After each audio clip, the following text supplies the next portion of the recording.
Hello, and welcome to House on Haunted Dread. My name is Indigo Von Baron Jones, and tonight I'm throwing a party.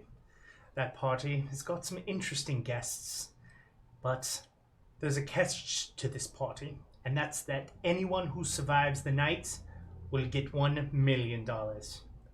Will they survive? Well, time will only tell.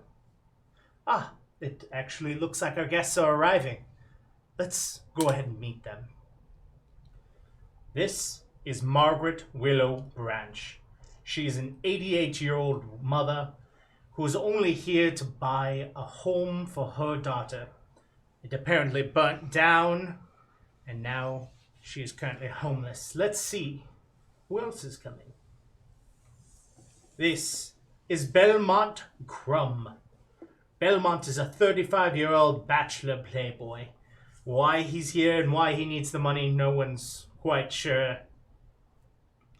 Next is Alabaster Houndstooth, 28-year-old self-made millionaire. Well, he's apparently $1 million away from being the first self-made billionaire. Welcome, everyone. Welcome. Tonight we are playing Dread. Dread is a game that is a horror-based game where instead of rolling dice, you're actually going to be pulling from a Jenga tower. So... Oh, was that where I was supposed to scream? We have introduced our characters. Margaret will be played by Franny. Belmont Crum will be played by William. And Alabaster Houndstooth will be played by Jonas. The three of you all reach a large house on a hill. The mansion in which you guys were all brought to. Around 9 o'clock. You all arrive in your separate vehicles and are escorted into the building by your drivers. The three of you are currently the only three within the house. A cold, dry house covered in cobwebs all over the place. What are the three of you doing? Who let me in? The driver. The driver? What does the driver look like? Is it an older person, or do they look creepy? No. No? Very friendly? Mm-hmm. Okay. Then we're just standing in like an opening, like kind of like the walk-in area. Yeah, you're basically in the foyer. In the foyer. All right. I think I'm like looking at all the, I imagine, nice stuff in here, whether even just it's the walls that are, is this a nice place or no, is it shitty? This is a scary. This place has not been touched for years. Mm-hmm. Like I said, everything is covered in cobwebs and dust and dirt. Sure. It has a very large chandelier, but it is a candle chandelier. Oh, a candelier. Yeah. All three of you, if you carry cell phones, notice that you have 0 signal while you're here. Okay, well that's what I'm trying to work on. I'm going like this. I have my good old flip phone. Yes, I have a smartphone, but as soon as I notice I don't have any service, I'll just like repocket it. And I also had no missed calls, which is strange. So at the top of the staircase in this room, you see a tall, slender man just standing at the top, backlit, not really able to see any features. Hey. Young man, I'm gonna need some help with my luggage bag. I can help you with your luggage bag if you want, Oh, ma'am. I want the person at the stairs to help her. The person at the stairs is very slender. I am stacked. Well, yeah, but they're She'll just make like my standing there. I want decisions them to do for something. me. That's okay. I'm old. It doesn't matter anyway, does it? Well, if you Just put it as that long way. as somebody gets All it right, up the fine. stairs Carry for me, the that's bag great. yourself. I don't care. You won't need to worry about that. Is this coming from the slender yes. With person? my bags? Yes, the driver's actually working on it right now. Your baggage, while you're only spending the night, quite a large amount, I must say. You never know what you're gonna need. My It's name, good to be prepared. yeah. My name is Indigo. I'm the one that invited all of you to this party. Thank you very much for joining me. Thank you for Thank having you for us. giving me $1 million. Is Indigo a birth name? Yes. Yeah. I lean over to Margaret. Hippie parents. I think it's kind of nice. So, Got a fresh ring to it. now that you are all here, I might as well give you the rules to the events.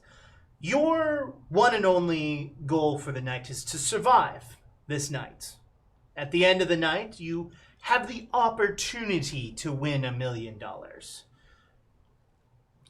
Do we have to kill each other? No. Okay. Each one of you will win $1 million.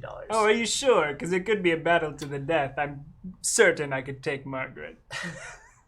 I'm sure you could. I'm sure you could too. I would punch you 3 times in the face before you got close. So hearing you talk like that, young I think man. you gotta not go around just I got my killing own people trying bodyguard to make $1 over million. here. I mean, come Well, on. that's comforting. Wow, okay, White Knight. Okay, I just think if someone's trying to get $1 million, they shouldn't be killed for that. That's not fair. There's nothing fair about that at all. Thank you. So the rules of the evening is you will all start with $500,000. All you have to do is sit in the living room and stay the night. That's if you make it through the evening. Now, there are 5 keys that are hidden throughout the house. If you find these keys, each key is an additional $100,000. Now, you each don't have to find those 5 keys. If let's say Margaret finds 2, and Belmont finds 1, and Alabaster finds the other 2, you each will go home with $1 million. It's not $100,000 per key. It's accumulative. I will remember in your hypothetical that you only said I got 1. Well, yeah, I mean, if we don't work together, I think intend it's to only prove you fair. wrong. Now, if you do not survive the night, well, you win nothing. I have a big red flag that is going up in my brain at the moment. Survive? Yes, survive. I mean, that makes sense to me. I do that most nights. This house is quite haunted. Okay. All right, cool. Show me where the chair is. I'll sit down in the living room. Maybe Okay. I'll find some keys. You'll have the opportunity to leave at midnight. If you decide to leave any time before that, you will not win a single thing.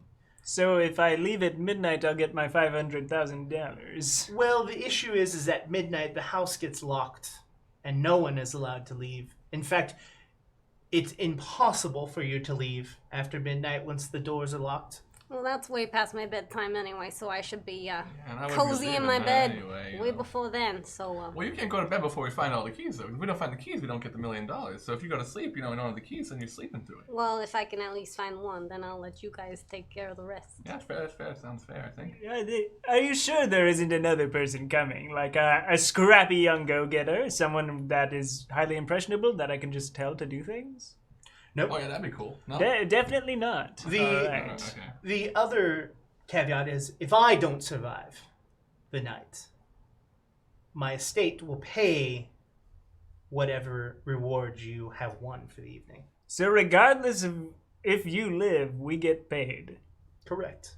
You're sure this isn't a fight to the death? Because I'm sure I could take you too. Absolutely. I don't trust him like a little bit. Not a little bit. It's at all all. jokes, people. Come on. I'm just here to get $1 million. But That's a don't joke, then. That's funny, actually. Don't worry, all of you will actually get a parting gift right now for showing up. He walks down the stairs slowly and he walks to a table that's been nicely placed out. It's actually the only nice table in the entire place. And there are 4 small coffins sitting on this table. Is this some kind of a joke? No, I love that. they're literally small. very small, like- yeah. He goes, each one of you will receive one of these, and he cracks the coffin open, and there's a small pistol inside of it. He says, each one of these you will each have for defense.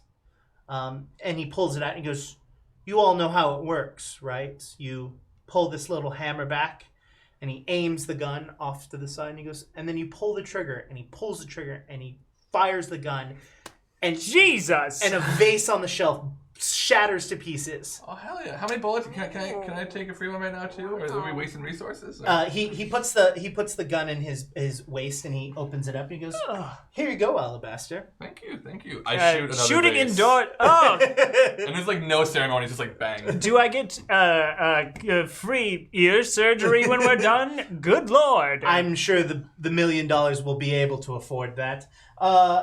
Belmont, your gun? All right.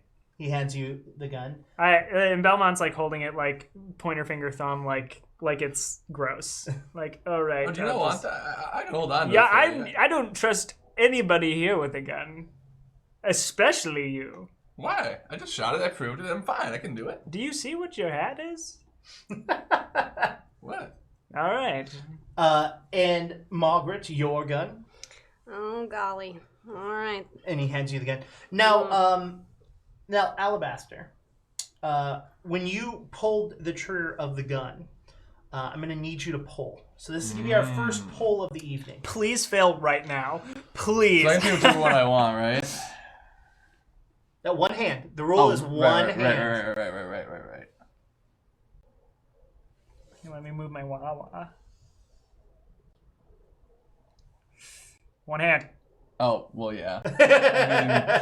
One hand no matter what. Yeah. You fire the gun, and a loud bang happens through the room. And that's it. Just a very loud bang. Nothing breaks, nothing shatters, you know.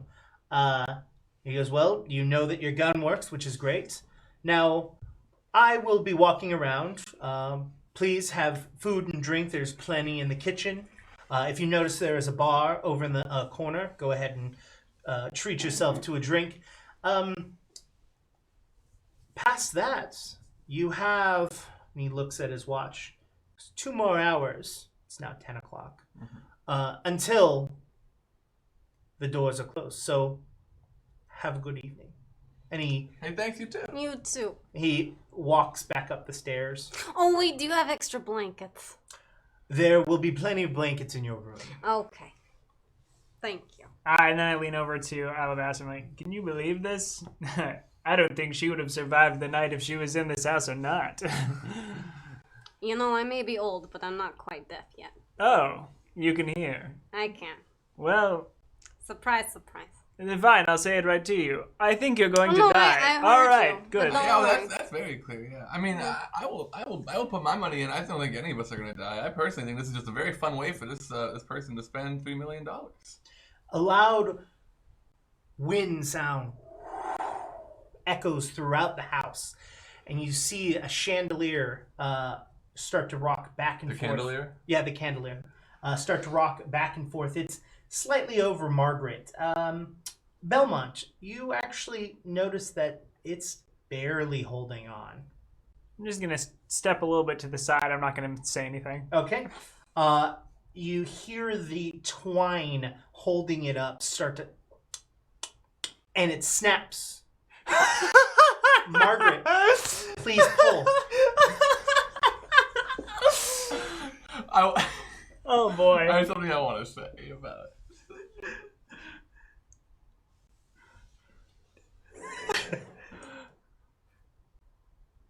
You really went for the Hell yeah. You really, Hell yeah.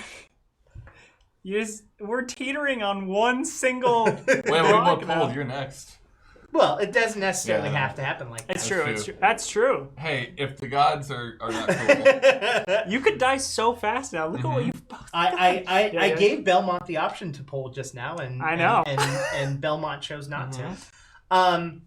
It snaps, and as it falls to the ground, Margaret, even in her old age of 88, manages to tuck and roll. I was a gymnast when I was younger. You're Let me tell you. I and, was. and the chandelier falls with a crash, the glass shattering as it hits the ground.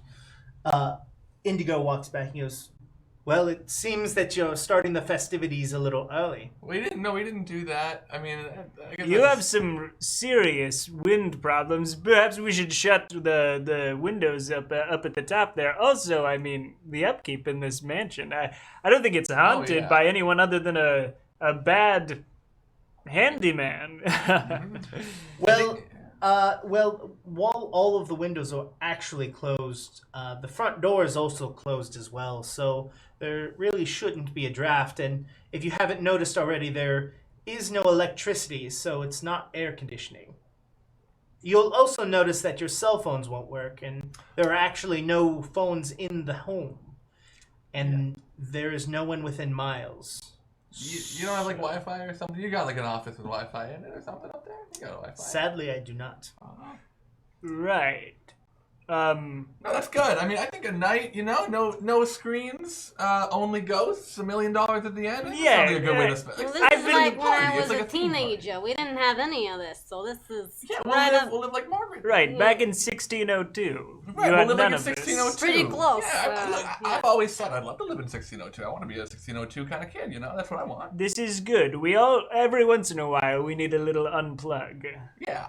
And Belmont pulls out the phone and checks it a little bit for a second. All right, is the bar self-serve? Yeah, it's a full open bar. Belmont just goes over to the bar and starts pouring a drink. Great.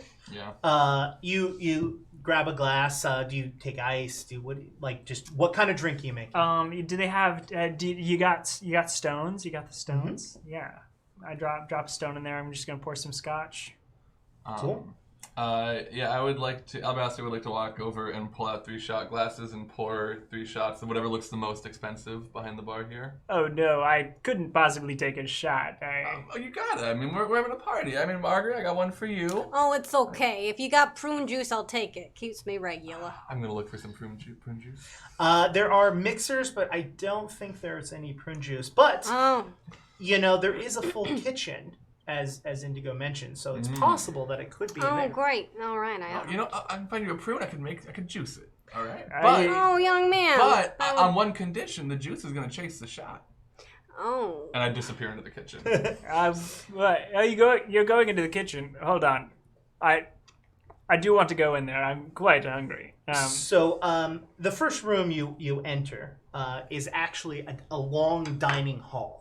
So in the center, there is a long wooden table with chairs on both sides of it and a large glass window at the end of it. Mm-hmm. And in this room, it is brightly lit with flames. Cool. And off to the side, you'll notice that there's one more door, and you assume that that's probably the kitchen. Cool. Yeah, I'm going to go to there. Okay. Not spend much more time here, I think. So you're going into the kitchen, you're following? I'm following, and as I'm walking along, any shelf or a table I walk by, I just want to kind of scope it out and wipe some dust and so stuff in the dining room, you notice that it's actually quite clean. It just seems that the first room may have been possibly decorated. But the dining room seems to be very clean. In fact, the bar that you were at, that you were both on, was also very clean and well put together and modern liquor. It was... Okay. Well, they knew they were having guests over. That was nice. Considerate. So, what is Margaret doing? Is Margaret following to the kitchen? Oh, yeah, slowly but surely. She's going to make her way over there. The three of you walk into the kitchen, and as you open the door, just a waft of food, just the smell of just freshly cooked food is just hitting you, and it's making your mouth salivate. It smells so. You weren't hungry before, but this smells amazing. I don't know how physics work in your world. Can I follow the smell like in a cartoon you lift it off the ground? Is that a thing that can happen? No. Okay. I do the closest equivalent, I guess. Yeah. So, are you walking into the room first? Yeah. Oh yeah. I'm following my nose. You walk into the room and there's no lights on whatsoever. Can I find a light switch? There's no electricity. Oh, right. So I can't. You know what? I'm gonna say I'm looking for a light switch for a minute. I'm gonna pull a candle from the hallway. So you walk over, and one of the lanterns that was actually on the wall is actually. I can take it off. You can actually take it off, and it's made to kind of stand there. So it basically has a small wooden stick at the base of it that goes into the sconce, and on top of it is a small glass, ball almost, full of a liquid of some sort, and then on top of it is a small wick that is burning, and a glass circles it on top of it, so it gives you kind of a glow. Okay. You assume that inside of it is some sort of fuel, and that's what's causing it to burn. Careful you don't burn yourself. yourself. Yeah, so I'll pull that into the kitchen. You walk into the kitchen, and the kitchen is completely covered in dust and dirt and spider webs. And you're just barely moving around, and you can barely see anything. This is where we're keeping the food? I smell food, right? Do I see any food? Nope. That's I'm gonna start opening things, cupboards and a fridge. The first cupboard you open up, Margaret, where are you? What are you doing? Oh, well, I'm there with them. So are you at the doorway? Sure. Okay, yeah. so you're kind of in between the two. You're keeping the door open, maybe letting a little bit of light come in, and then Belmont, you're standing in the room holding that, and then Alabaster, you're actually going through and looking through it. So Alabaster, you open the first cupboard, and it is broken china. It is just broken plates and broken glasses, and just nothing is upkept. You close it. You go to the second one, and as you're opening the second one, Margaret, you start to notice that the lights start to flicker in the room you're in. Like the lanterns and everything? Yeah, and it seems like they slowly are dying out. Oh, I don't think we're alone. Belmont, the torch you're holding is just fine, though. It seems to be just fine. Alabaster, you have no knowledge of this, so you open up the second one. This is canned food, but the cans seem to have been sitting there so long that they have rusted, and the cans have almost collapsed on themselves. And as you open it, the waft of rotted food hits you, and you, it's disgusting. Yeah, I like slam it closed and like, yeah, they're pranking us. I don't know why, but it's just rotted cans. The cans have rotted. Cans are supposed to last forever, and they've rotted. So that's bad, and I want to go back upstairs. Well, maybe the food's still good. We can still make a capsule roll. There's no food. There's no good food here. I don't know what we're smelling, but it's a trick. It's a trick somewhere. The lights in the dining hall completely go out. The torch in which you're holding starts to flicker itself. The light in your room starts to die out as the flame starts to flicker a little bit. There's no wind. You have no clear... I want to go back to the bar. I'm going to go back to the bar. I'm hungry. I want some food. There is no food here. We got to talk to him. I smelled food. Is there another door like in here that I can see? There is what seems to be a large ice box. There seems to be a ton of more pantries. Like you've only looked at two. Yeah. And you still smell the food. Yeah. Yeah, I want to look around a little bit more. Because if I smell the food, I'm assuming it's around. Like, he told us it was in the kitchen, didn't he? That Indigo fellow. I don't trust it. I'm gonna go. You don't trust it? Well, that's fine. But I'm told us about the bar and there were drinks. Tell us about the kitchen and there should be food. That's all I'm trying to say. Well, okay, bye. Goodbye. I mean, good luck out there in the dark. You. Wow, quite a mouth you got on there. So, what's Alabaster? I am going back to the bar. You're going to go walk back into the room? Okay. And can I take a lantern and light it with, I would have just, a lighter, a pocket Sure, lighter. I just want to know what you're doing, and then we'll come back to you. What are you doing, Margaret? I think I'll stick with, what's his name? And, Mr. Crum. That's fair. And see if we can't find some food, because she's pretty hungry too. All right, so Belmont and Margaret, what are you where are you looking? So I'm gonna be checking some more cupboards, I think. But while we're looking around and I'm not going too far away because we do have just the one source of light. So Marge, Marge, who's that? Do you not go by Marge? No, I go by Margaret. What, Maggie? Ah, yeah, you can call me Maggie. Okay, Mags. Margaret. Mags Mags is fine. I could do that. So, why do you need $1 million? Well, see my daughter, Barbara. She's going through a tough time right now. How old is she? She's in her 50s. I won't give it away completely because, us women, we gotta look young, stay young, keep young. And you yourself? Oh, me, I'm 88. I'm not ashamed to say it. Not 90. No. I'm gonna make it, though. All right. As the two of you continue to talk, you start to hear... Where's that coming from? It sounds like it's coming from the icebox. Are you tapping? No, it sounds like it's coming from the icebox, though. Do you mind holding the lantern for a moment, Madge? Oh, sure. It's bag. So, are you moving closer to it? Yeah, I'm going to move closer to it. As you move closer to it, it starts to sound less like tapping and more like a heartbeat. That's a telltale heart right there. Oh, they've got some kind of a... It sounds like a heartbeat. There's probably a speaker in this icebox. They're pulling a fast one on us, I'll tell you. Okay, go ahead and check it. All right. So you open the icebox. I'm going to need you to pull. Yeah, I figured. Yeah, let's take the bottom. I might. Looks like only. Nope. Oh. Nope. Oh. Hold on. I love the silence that happens whenever people pull because They're everyone's so concentrated. This is you got such a tiny Jenga tower. Not only that, I can't. It's a crappy knockoff. I can't fit my fat fingers in there. It's a crappy knockoff, so they're super sticky. If we have to rebuild it, we should do it at a diagonal. We can do that. Nailed it. Okay, and you still have to place it though. Yeah. Fun jokes, huh? Everyone. Mic drop it. Oh no, that's right. You both left it on a single. All right. What? Look at that shake. Oh yeah. I mean, I think you're good for right now. Yeah. Yep. As you open the fridge.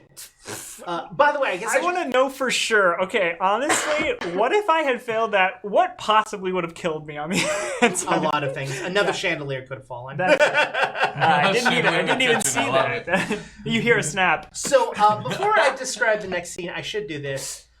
Content warning. This is a horror game. We will be discussing horror-related things. That's it. That makes sense to me. As you open the fridge, you see the dismembered parts of a human. A torso, legs, arms, and stacked on top of it, you see a head. And the head looks at you and says, "Get out!" And it scares you in such a way that you slam the icebox closed. Wait, did Margaret see it? Margaret did not see it. Okay. You just see Belmont go and slam it. And then I stop for a second, and then I go, some really impressive practical effects going on here. What'd you see? Well, I saw a dismembered body, and then the head turned to me and yelled at me to get out. Did you hear that? Did I hear? No, I didn't. Did they put something in my ear? Do I have a little headphones? Can you take a look for me? I don't see anything. Nothing in either ear. No. All right, well, hold on. I'm going to open this back up. It is full of rotted meat. They must have some sort of rotted meat. Yeah, it smells disgusting. The smell of cooked food is now gone completely, and that appetite that you have is now turned into nausea. Well, hold on. Mags? Yeah. Right. Bear with me for a moment and plug your nose. I'm going to leave this open for a second. I just got to find the trap door that they put here. Okay. And I'm, like, pushing on the rotted meat. I'm like... The meat or the back of the back of the icebox. I'm pushing, like, all around looking for, like... Need more light? Yes, please. Okay. Nothing seems to move or give. Well, they've probably hidden it under all of this raw meat. They didn't think I would want to touch it, and they're right. And I'm going to close the icebox, go over to... is there a sink?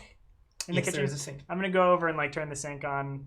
As you turn the sink on, you hear that nothing comes out at first, and you hear this loud, and then you see that the plumbing starts to shake, and then brown water starts to gush out slowly. That's not good.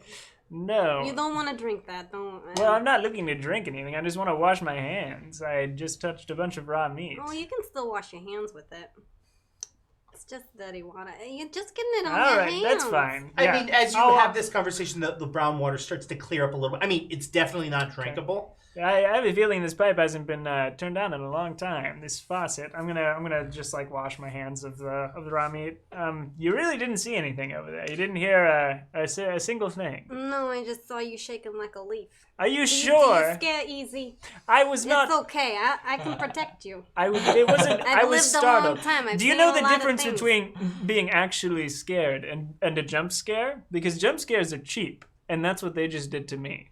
So Yeah, sorry. I'm not those are actually. rough, I'm not actually I frightened. bet you feel pretty foolish, but that's okay. We're gonna go to Alabaster. You walk through the dining room. Can I get a lantern and light it? So you pull a lantern out, and as you start to spark, and before you can light it, the whole room lights back up, All right. including the torch that you're holding. Cool. I'm walking faster. I'm going straight for. I think it was the bar area in like the foyer. Yes, it was. Cool. I'm going to the bar. You walk to the bar, and what seemed to be that very nice, wonderful bar seems to be full of like bottles, but they're all, instead of nice top shelf liquor, they're all labeled with like what looks like Scotch tape and like handwriting on them. Okay, that's bad. Do I see anything like where I had left the 3 shot glasses? Is there something like specific in their place? Or So like the a 3 totally shot different setup? glasses are still there, except for Okay. instead of a clear liquid, they're now all milky white. Okay. I'm gonna walk past those. Where did Indigo go when he left us? He went down the hallway upstairs. I'm gonna go down the hallway upstairs. I'm gonna try to find Indigo. Okay. Basically. You start to walk up the stairs, and when you get up to the top of the stairs, the hallway in which he walked down, you notice that there are doorways all along the side, and at the end of the hallway, it turns left and it turns right. I'm just gonna call out, "Hey, Indigo! Indigo!" At the end of the hallway at that T, you see a dark figure walk from one side to the other. Indigo! Did it kind of look like Indigo when he was? It looked like a shadow. It didn't even look like a person. Hey. Fuck. I'm gonna walk down the hallway and Okay. keep calling for Indigo. So you start walking down the hallway, and on each door, there seems to be like a little knocker, almost as if this were a hotel. Huh. Yeah. You also notice that on every single door, there isn't actually a like keyable lock. So you assume that if there is a lock, it's all on the inside. Okay. So if no one's in the room, it can't be locked. Noticing that, I'm gonna start trying doors. So whatever door, like the second door, I'll probably open and see what's in So there. you reach over and you grab the knob, and you Carefully. and you try to open it, and it's not budging. I'm gonna knock on it. Hello? You knock on it, and you hear, "Oh, you're here." Yeah, I didn't know there were gonna be other people here. I'm looking for Indigo. Have you seen them? I'm not quite sure who that is, but come right in. It's locked. Can you open it for me? No, it's not. Go ahead and give it a try. I It's tried again. unlocked. In fact, as you reach for it, the door starts. All right. I'm gonna just like push it open a little bit, like not. I don't want to cross the threshold at all, but I want to just like peek into the room. So do you like kind of push it all the way open? Not all the way. Okay, so you just as little as possible. So you push it in, and you see that the room doesn't have any lights on, but you do see that there is a window with a curtain in front of it that is kind of giving the room a light blue glow. And you can see the outlines of what seems to be the bed, and next to it you see some sort of movement going back and forth. Hey, my name's Alabaster. Oh, Alabaster, I've been waiting for you. I need your help. Come on in. Waiting. Yes, I've been waiting for years. Come on in. Okay, yeah, okay. I'm gonna like open the door all the way, leave it open, and I will walk into the room. Okay, so you walk in with your torch, and as you start to walk in a little bit more, you start to... Were you imagining a flashlight? Is that what you... Okay, No. popping a torch? Okay. You start to walk in, and you start to notice that the thing moving back and forth is actually a rocking chair. Okay. So I don't see any like humanoid figures No, in here. in the rocking chair, okay. you see the outlines of what seems to be someone in a dress. Okay. And they're like, "Yeah, thank you so much. I've been having so much problems. I haven't been able to leave for, what is it? It's got to be at least 100 years now." Okay. And as you say that, I'm gonna need you to pull. Great. Go, change camera, change camera.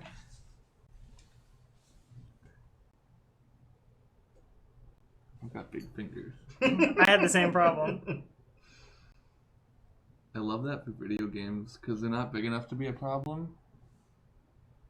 Hell yeah. Nice. Alabaster. As you Moves on. as you say that, the door behind you slams closed, and she goes, "I've been here for so long." Yeah. And you actually notice that there's no one sitting in the rocking chair anymore. Okay. I was gonna say that this part wasn't as scary. This little joke, but I'm gonna go find Indigo. I'm gonna try to leave. As you get to the door is locked and you can't get out. And as you're standing there, you feel what feels like 2 hands on your shoulder, one on each. And their fingertips reach over. And as their fingertips reach over, you notice that where their fingertips would normally end seems to be much lower and that their hands are very, very elongated. That's my problem. I haven't been able to leave. Right. Really quick, if you don't mind, like, breaking character for a second, you're not allowed to, like, actually hurt us during this, right? This is, like, just a scare thing. I'm very quite hungry. Me too. Fucking me too. That's why I'm trying to find Indigo, because we're trying to get some plums and stuff, but all the food's rotted in the kitchen. Do you know what a second kitchen is? Where there's, like, actually food? Oh, I think that our food tastes are quite different. I'm sure they have a lot of food. I'm, like, trying the door. All right, so pull again. I want to try to, like, force it open. Yep.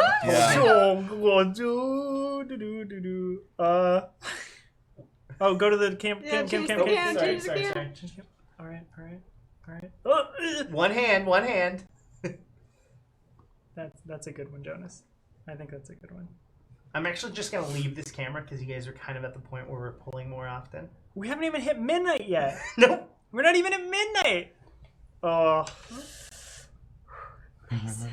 Nicely done. You grab at the handle and start shaking at the handle, and you rip it open.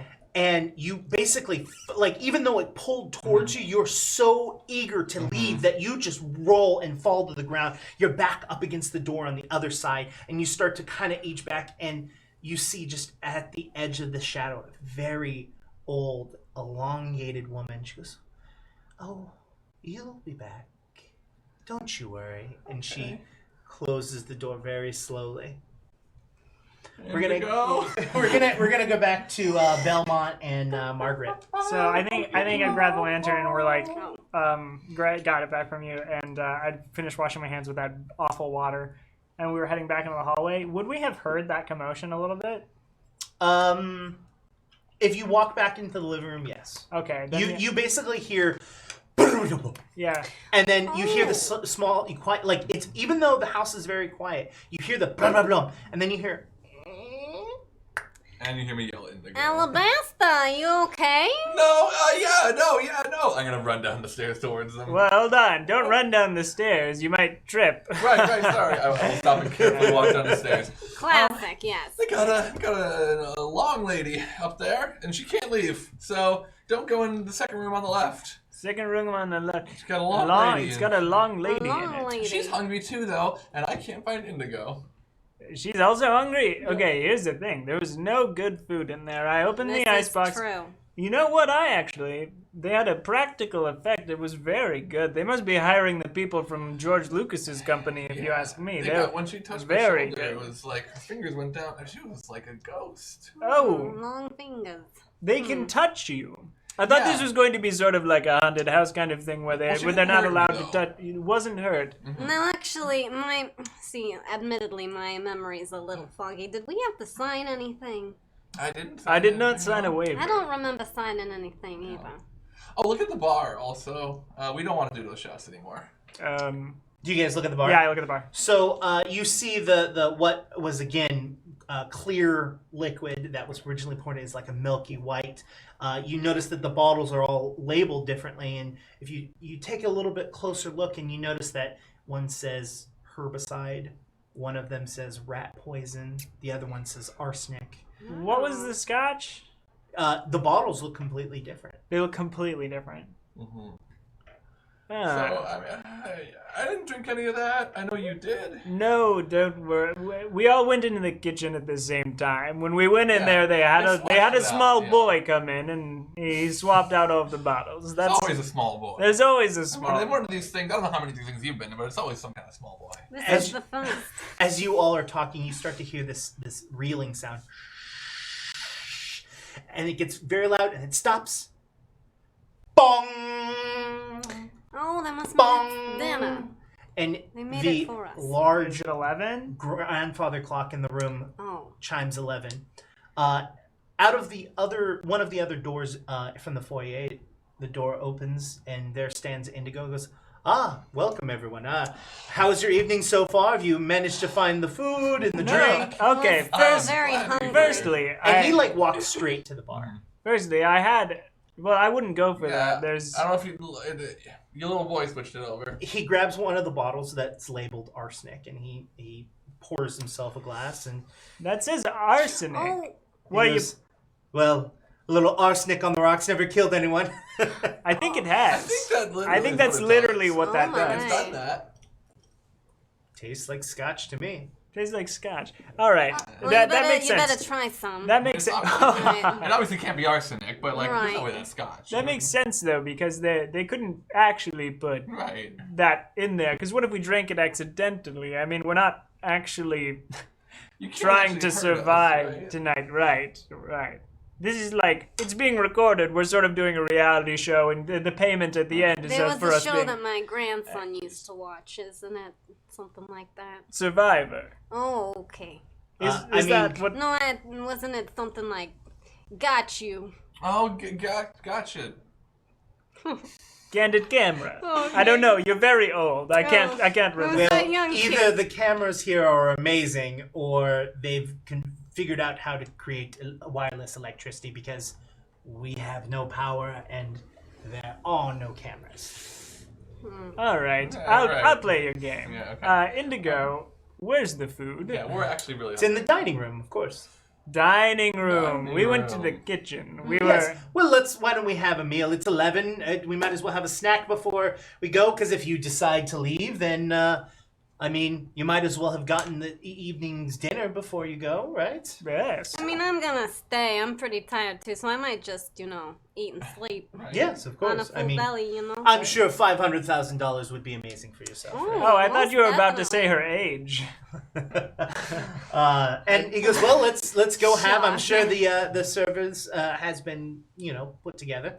He opens the room, and the room again, that amazing smell of food just wafts across you. There it is. But here's the problem with it: is that you've already kind of been betrayed by this smell. It's so while you are excited about it, We you're don't trust it. you're wary. Yeah. He walks into the room, and the door closes behind him.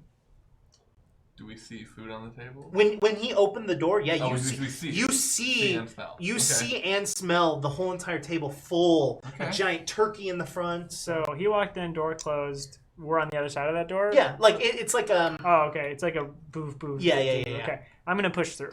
you push through, and there is tons of food on the table. Here we I'm go. in as well. This is what I'm talking about. I will Alright. sit down in front of whatever the most vegan option is. Yes, of course. I mean, we definitely had food for everyone. I love meats, so I'm sorry. I don't know. But Second that. we absolutely have vegan options. We have vegetarian options. We have pescatarian options. Whatever each of you would like to have, just go at it. All right. I'll sit down and just start taking everything, eating. everything. And he puts his drink down, and he starts cutting the turkey and placing some on his plate. And he goes, "So have you all had a wonderful night so far? I mean, it's quiet and it's nice to disconnect a little bit." And he starts to. Okay. It's been a little confusing. Oh yeah, why is that? Well, something happened in the kitchen. There was something in the icebox. Oh, yes. I ran into your practical effect. It was very good. It startled me. A little cheap of a jump scare, I might say. But you know what? Every single thing's got to have at least a couple, am I right? You can't get through a horror scenario without one. So. Well, we don't have any practical effects, but one moment. Judith! He leans back and starts to call towards the kitchen, and the door opens, and there's is what seems to be a woman in a full maid's outfit walks in. Belmont, you actually notice that woman has the same face as the dead body that was in the fridge. Oh, Very good. what- This is her, Judith. Judith. What you did in the icebox, impressive. You know what? Sometimes people, actors, they don't get in the right mindset. They get a little bit of embarrassment when they're about to go full force with some sort of an emotion, and that was very good. It's very frightening. Bless you for doing overtime. Indigo looks at Judith. Judith, is that correct? Did you frighten our guests? And she looks. I haven't seen any of them at all tonight. I've been preparing dinner. I mean, Right. Of course, yeah. let me rephrase that. I haven't been preparing myself. I have been placing. The chef has been preparing the food. I'm not allowed near the icebox. If I do, he always claims that he's gonna cut my head off. That's a good line because your head was off. Yes. Speaking of Apparently. the food, Uh-huh. I wanna I haven't eaten it yet. Yeah. I wanna see if I can figure out if anything is up with it. It was Okay. gonna turn into something else when I'm not looking. And I'm just eating. I'm just I guess investigating this food, seeing if it looks like normal food. It smells, it touches, Okay. it rips like fresh lettuce and corn and Hey, if it's cooked like a duck. Cool, then I am eating it. yeah, and as you put it in your mouth, it tastes like the food. So he goes, well, Judith, if you don't mind, I'm running a little dry. And Judith steps away and comes back with another drink and places it in front of him. Thank you so much for this scotch. And he holds it up. And again, it is that milky white looking color. He goes, cheers to everyone that's here for a wonderful evening and, well, tons of surprises ahead of our lives, right?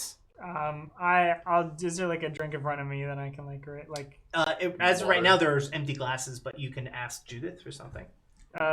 Judith, scotch on the rocks, please, and don't take it from the bar. Take it from somewhere else. Okay, no problem.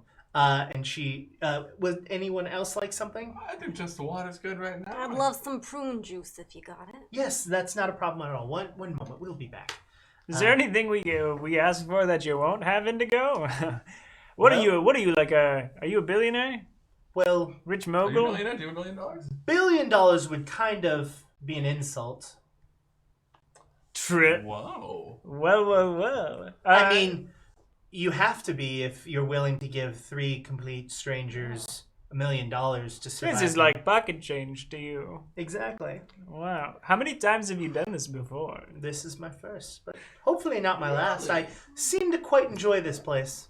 How do you think it's going so far? Your first one? I think it's good. It's going all right. It's been fun I mean, for a while. I've had a lovely evening having dinner with you all, and I must say the house is nice. I think I might buy it after tonight. You don't own Oh, you don't own it. No, I just rented the house. Why buy the property if it's not worth a damn? Well, I would say it's got a lot of upkeep and work to do, so I hope you're either ready to hire a whole team or put some hours in yourself. Oh, no. I definitely would be hiring someone. Well, if you need anyone, my father has a full crew. Oh, yes, I will, I'll let Here, him know. you know what? Take my business card. Sure. And I'll... What he is takes it that you do again, Monty? Well, I'm an executive at a construction company per se. In He's quotes. rich. Well, I have a which little bit of money. construction company? You wouldn't have heard of it. It's Try me. I've probably heard of it. I know a Yeah. lot of construction companies. I've got relatives One of us has to. back east who, what I do. all right. Indigo leans back and he goes, do any of you mind if I smoke? Not at all. You go right ahead. So he packs his pipe and he goes, we're about 15 minutes away from midnight. Does anyone want to take their leave now? Again, I will not be able to give you any sort of compensation. When Judith comes back with the drinks, if you all are good to go, I will send her and the crew out. The thing about this place is once the front door is closed, it is quite impossible to leave. The door is made of solid steel, and, well, the bars on all of the windows a jailhouse would be jealous of. So it's kind of a speak now or forever hold your peace. I mean, I'm still good for a lock-in. At what time in the morning would we be completing this? The crew will be here at 6 a.m. 6 a.m. We'll just sleep through that. All right. Yeah, I haven't. Well, can they come a little later? 6 a.m. is kind of early.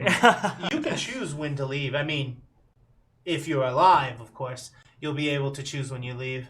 But that's the earliest that they'll be here, and that's when you have fulfilled your obligations. Indigo, I gotta say, if you do this again in the future, I would really lean into this thing you're doing.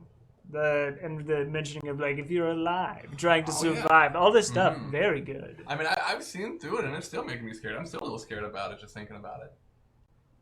Well, I'm not trying to scare you, just more telling you the truth. I mean, That's good. That's what good. I'm talking about. Like, you put a chill to my Right whole here. body. the door swings open and Judith is holding a tray. I jump a little bit. Judith is holding a tray and sets a glass of what looks and smells and swirls around to be whiskey and comes over and hands you prune juice and hands you a water and Indigo says, "Well, Judith, you and the rest of the crew can go ahead and lock up for the evening. They've decided to stay, which I must say, very grateful." Hey, not as grateful as I'll be at 6 a.m., I'll tell you what. Oh, yeah. So Judith kind of bows and she walks back and Judith, I hope to see you again. Wink. she stops and she goes, "I have a strong feeling that we'll see a lot of each other." I knew it. Wow. I'm gonna So, be warm in the sheets tonight. You start to hear that same reeling sound of the grandfather clock, even in the other room. It slams midnight. The bell rings 12. You then hear what sounds just like a huge, massive lock to the front door. He says, Indigo stands up and he says, "Well, I hope you have fun searching for keys for the night. I almost forgot we were supposed to look I'm for quite keys. I'm quite tired after dinner. It was quite a bit. I will probably take about an hour nap, but I'll be back and hopefully we can see much more of each other." I do have one final question. Yes. Are we, say we do want to sleep, we have our own individual rooms, which I know we do. Yes.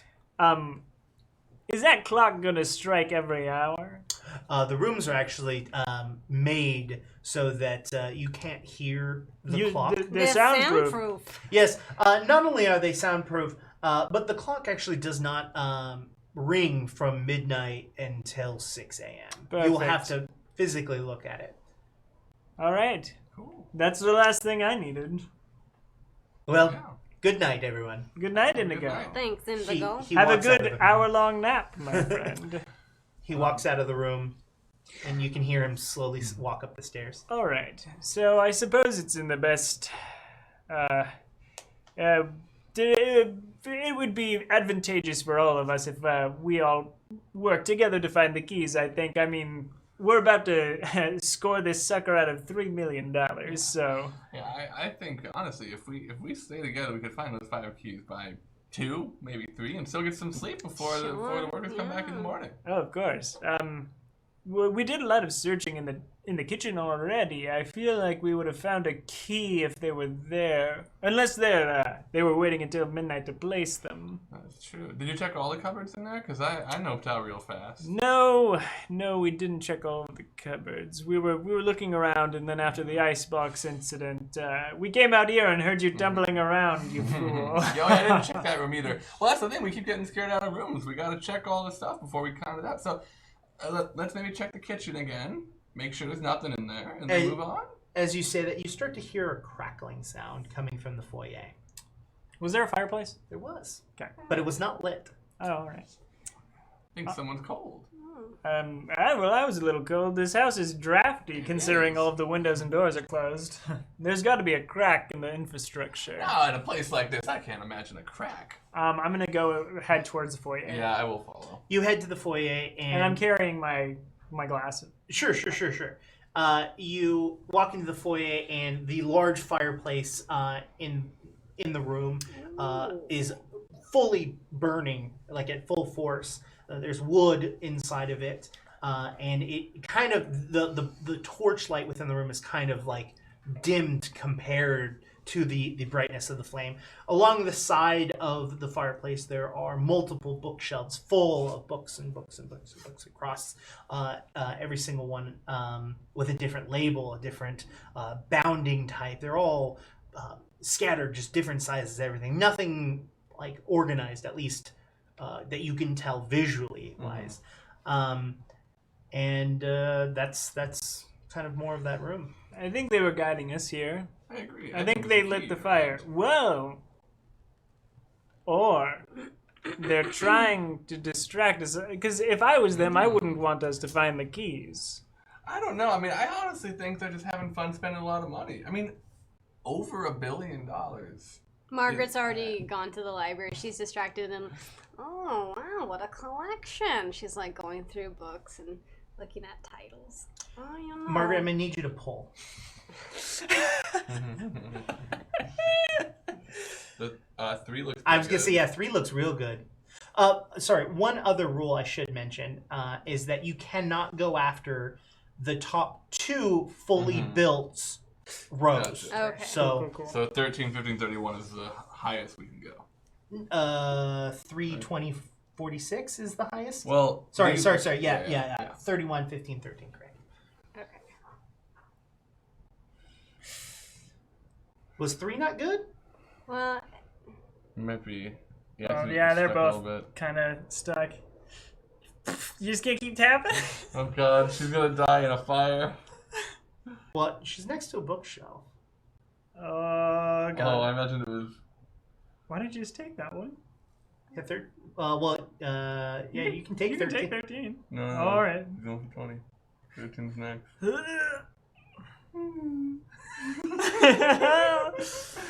I want to look at the sound file for this episode. All right. Okay. Well, we're not out of the woods yet. Mm-hmm. So Ooh. you start looking through the books and you see all sorts of stuff.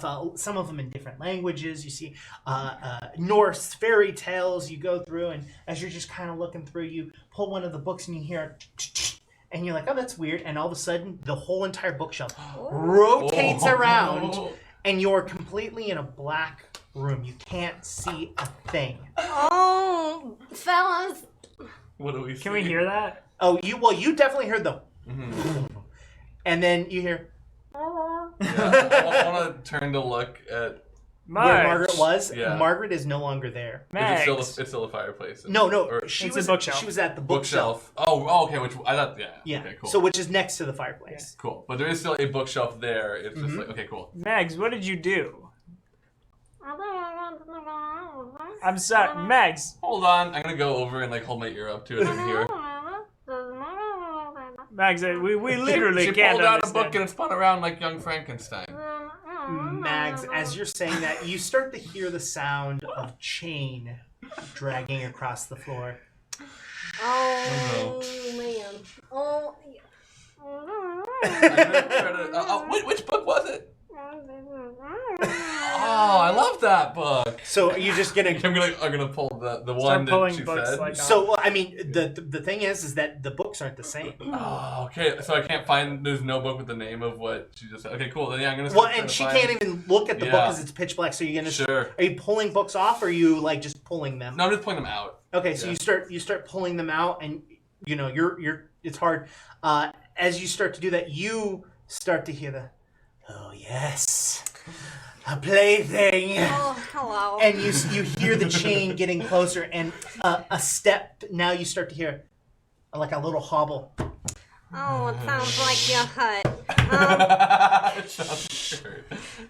Here, can I help you out? I can't see very well, but here, let me pull out my flip phone. It's got a little bit of bright screen on it. I can look Oh, at no. my phone. All right. So okay, so actually you're not gonna pull for this. You flip the phone, it kind of hits you in the eyes, you're like, eh, and then you turn it out and look, and you start to see the outlines of a man standing, Oh, a very gracious. large buff man. How long have you been here, son? And the thing is, you don't happen to see a single shred of clothing on him.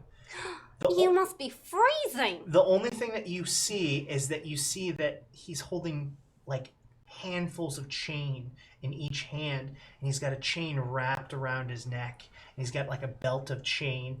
And as he gets closer, you start to notice that there are burn marks all over his arms. And he goes, I've always wanted another plaything. And he reaches back and he starts to swing the chain at you. Watch out! You're What- gonna hurt me. What would you like to do?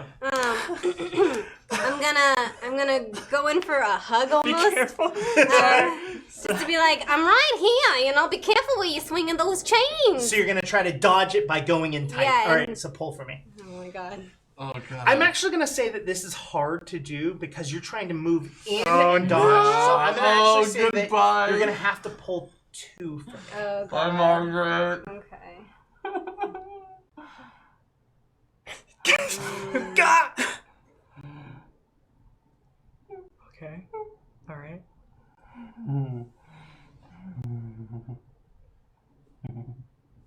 The best thing is that when you put a YouTube video in, it will actually put ads in placements where there's silence because it thinks it's its break. So this is gonna be like, Yeah. we're gonna be like, oh, and it'll It's be gonna like, buy toothpaste! improve your website with Quip. Improve your website with a toothbrush. All right, one Yep. more. All right. Oh, sweet. Okay, That's a good one. You look good. Okay, That's a cool. good one. Okay. That's a good one. Oh my god. I'm about to be very impressed with Margaret. Whatever she's about to do, hopefully. Crushing it. Crushing it. All Yeah, right. but now what do we do? The chain, he brings the chain up and you go, oh, I'm right here. And you go in for a hug and he kind of like he ends up hitting the bookshelf and you've managed to get inside and he's starting to try to pry you off instead of with the chain. Well, do you want my help or not? And he's kind of pushing, his naked body is now pushing up against you, trying to, Okay. and he pushes you off. I would like you to pull Okay. as well.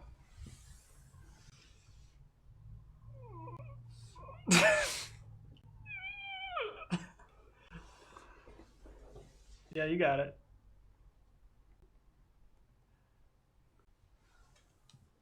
You got it. Okay. Nice. All right. Nice. All right, so you manage to pull a correct book, and it starts to rotate. You're barely on the cusp of the rotating table, and you start to spin. You start to spin with it. Mm-hmm. Would you like to stay on it, or would you like to try to jump off of it? Oh, there's probably a key back there. Off the table. I'm gonna go with it. You're gonna go with it. All right. So, you have a torch, correct? And Yes. you have a torch, and you don't have a torch. All right. So, it rotates, and Margaret's on the other side, looking out towards the foyer, like the front door, with her back to the bookshelf. You pull the right thing. You rotate around. You're holding, and you're looking at the bookshelf, and you hear that chain drag. And you hear the step. Oh, one is gone, and another is replaced. Hey, did you have a key? Do you turn around? Yes, but after I say that, at the end, so it's a little more like, hey, do you have a key? You turn around and you see that his body is horribly disformed from a fire. Mm-hmm. It seems to have covered his entire body, and the only things that aren't burnt are his hands, and his hands have chain marks burnt into his hand. Mm-hmm. And he reaches up and he does the same thing, and he goes to try and hit you. What would you like to do? How much space does it seem like there is behind him if I were to get behind him? You can tell that your torch does not light up the entire room, and it's probably a hallway. Cool. I'm going to try to... Alabaster has been playing a lot of Dark Souls lately, so he's going to try to like dodge roll, sort of like around and do this attack and then get past this thing. You're definitely going to pull 2 then. Yep. Pull 2. Pull 2.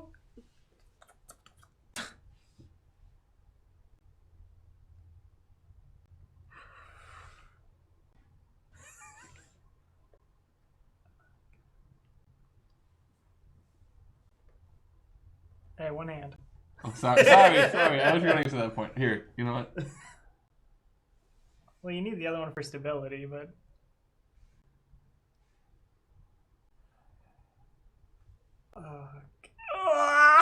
Okay, I can do this one.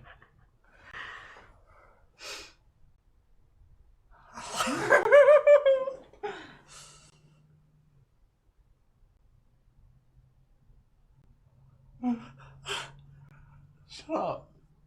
Nobody breathe.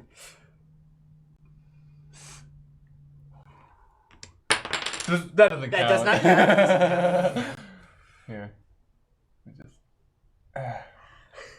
So I'm gonna. So I press A and I dodge roll through So the chains. as the chain starts to swing, you notice that there's a large gap underneath his right arm as he swings with his right arm, and you roll and you get to the other side of him, and he turns around and he goes, "Oh, you're quick, but I'm quicker," and he starts to run after you. Oh God, I was hoping he was slow. I'm running towards the back where he came from. Okay. Yeah. You start to sprint, and as you're sprinting down this hallway, the view that you get is that this is a long hallway, and the hallway starts to go down. And there are stones on the side that looks to be placed, and it's almost like a complete stone placed pathway. And you're running deeper and deeper into what seems to be nothing but pure darkness as you hear the... Please don't do that. Don't worry, if I knock it over. I think we're at a point where we should just like not have on the table. Okay, so So we're gonna leave you there. yeah, I'm gonna keep running. Margaret and Belmont's. Mags, what the hell? There's someone behind this wall of books. Oh, they're probably the ones who lit the fire to get us to come this way. They're doing. But they seemed really hot. I'm sure they did, Margaret. Come on. No, they were completely naked. Like the day they were born. Was it a man? Yes, it was. Wait, was it? Yes, it was. There's just a naked man back there. Yes, with chains. A naked man with chains? Yes. Margaret. I think there's something going on. Hey, I'm not here to yuck anyone's yum. You hear that sound of a door handle, and then the door. Is that from upstairs? No, it is the door that Indigo actually walked in from Oh, yeah. earlier. You better tell Indigo that there's some fishy Alright. things going on. Well, Indigo's probably still taking a nap. Oh. Is that where Alabaster just went? Alabaster, yeah. So there was like a scary naked chain person back there. Well, he wasn't very scary to me. He just seemed quite hurt. Did you heard that door just open, right? Yeah, I thought that was Indigo. That's why. Indigo, are you done with your nap? I don't know. It hasn't been very long, Indigo. You don't hear a response. All right. Hold on now. Alabaster? Yeah, try to find Alabaster again. Alabaster? That's Skimp. I'm gonna go over to the door. So it's the door's on the other side of the staircase. You walk to the other side of the door. And I have my torch with me. Yep. So. And my glass. do you just open it? The door is slightly cracked open. Slightly cracked open. I'm just gonna push it open with my foot. So you push it open, and it opens to an atrium. There's a room full of plants. Oh. And that have grown up along the sides of the walls and have almost completely grown over. There's barely even a pathway in there, but it seems to be an outside, or it's an interior terrarium. I come Is up this scaring you? behind- Do you want me to back up? You just don't touch it. I come up behind Monty and I go, oh, wow. You hear the sound of running water. I hear the sound of running water. Me too. Maybe it's cleaner. I can wash my hands for real. Wait a minute. I told you to find Alabaster. Oh, sorry, I got distracted. No, you can come with me. Alabaster's probably fine. Yeah, I'm gonna go in. Okay. Wait, this is where Indigo came from before, right? You know, I wasn't really paying attention. I'm pretty sure it was. We walked out of this door when he greeted us, and we went to dinner together. I wonder. Well, he's a pretty slender fellow. I guess maneuvering through here is pretty easy for him. But me, on the other hand, I'm stacked. Did I tell you that earlier? Like pancakes, you did. There's a small stone pathway that you can kind of see, but again, you kind of have to push things out of the way to get through. You start to walk deeper into there, going closer to the sound of water. And as you do that, you reach a stone fountain that is bubbling water out of it and is cascading down. It's quite beautiful. Is it like really clear water? Mm-hmm. Hey, Mags, hold the torch for a moment. You can clean your glasses in a minute. Goodness. I'm sorry. Pushy. I can still smell a little bit of the raw meat on my hands. I didn't get a good wash in the kitchen. I just want to clean them off. Sure. All right, I'm waiting. Mags, you might feel like your time is not precious anymore, given that you'll probably die tonight. But I, on the other hand, have plenty of life left to live, and I would like to use it to the utmost of... I'm just going to wash my hands. So you start to wash your hands. Margaret, as you're kind of just waiting and looking around, you feel something by your ankle. Ooh. And you look down and you see that there has been a vine that has wrapped around your leg. Oh, goodness. Margaret bends down and just grabs it and rips it off her ankle. All right, so you grab it and you start to tug on it. And as you start to tug on it, it tightens and starts to pull. Oh, Monty. I'm going to need you I'm to washing pull. my hands. I'm also going to need you to pull. You can't take that one. Oh, right. Yeah. Okay.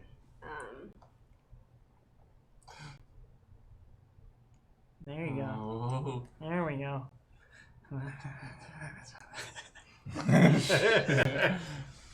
Lucky number 13.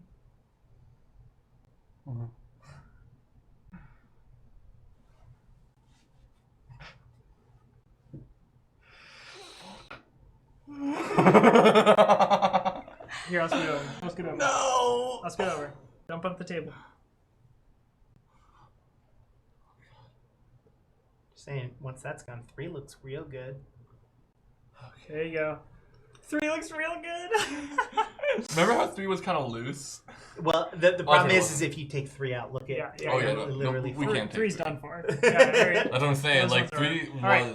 So yeah. it tightens around your leg and starts to pull at you. Monty. As that happens, it actually manages to pull you so hard that you fall to the floor. What? And it starts to drag you a little bit. And as you start to go, you start to kick and wail at your feet and manage to get enough strength to pull the vine off of you. And the rest of the vine, past the ripping point, kind of slithers back into the shrubbery. I turn around and look at you on the ground. Just click your life lock or something. I don't know. Did you see that? It looked almost alive. What is that? Life alert. Yeah, there we go. Life alert. Just give that a little buzz. I can't be bothered by every time you fall over. Come on. My gosh. Wait, did you say something about a vine? I did. Did you trip? No, it wrapped around my ankle. And then it pulled me. All right. This fountain, can I look inside of it for a key? So, as you're washing your hands, you're like, well, maybe there's a key, and you actually, in fact, see a golden key inside of the fountain, sitting at the bottom of the water. How deep is this fountain? Maybe like Like halfway. Yeah, a maybe. foot and a half, maybe? Yeah, maybe. Yeah, it's Okay. not deep at all. All right. And I see that. I'm just, I'm gonna like reach down. I'm not gonna say anything. I just want to grab the key. All right, so I'm gonna need you to pull. No. Oh. Okay. Nice. Well, One hand. one hand. Just moving it back and forth. Doing a little seesaw here. Yeah, that's perfect. Be safe.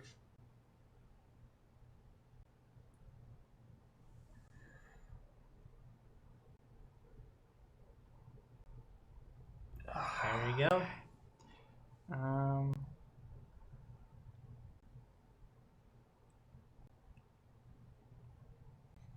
So as you reach in to grab the key, your hand goes and touches the key, and as it touches the kind of overgrowth around it, wraps around your arm and goes towards and wraps around your neck and thrusts your face into the water. You okay, Mom? You're underwater, you're having difficulty breathing. It's holding you in, and you just get enough strength and pull yourself out, and it pulls you back in, and then you pull yourself completely out, and you fall on your back, but with the key in your hand. Hell yeah. You know, we don't have time for these shenanigans and you bathing yourself, so can we move along? I was being pulled into the water. Oh, kind of like I was being pulled by the vine? Well, you're very old and senile, and I am not. So, both of you start to... You've got the key now, and you... Oh, and I also cough it. You're like... like the water. You look around and you start to notice that the vines that are on the top are actually starting to quite quickly move around, blocking what little light that was already being able to be seen in. And as it closes up the last bit of light, the vines start to hang down and reach towards you. The bushes start to kind of let's kick it. Let's lean in towards you. All right. As you are booking it, it, Alabaster is sprinting at full force. Behind you, you hear the and the chain dragging. And every once in a while, you see just a quick spark behind as the chain rap against the stone.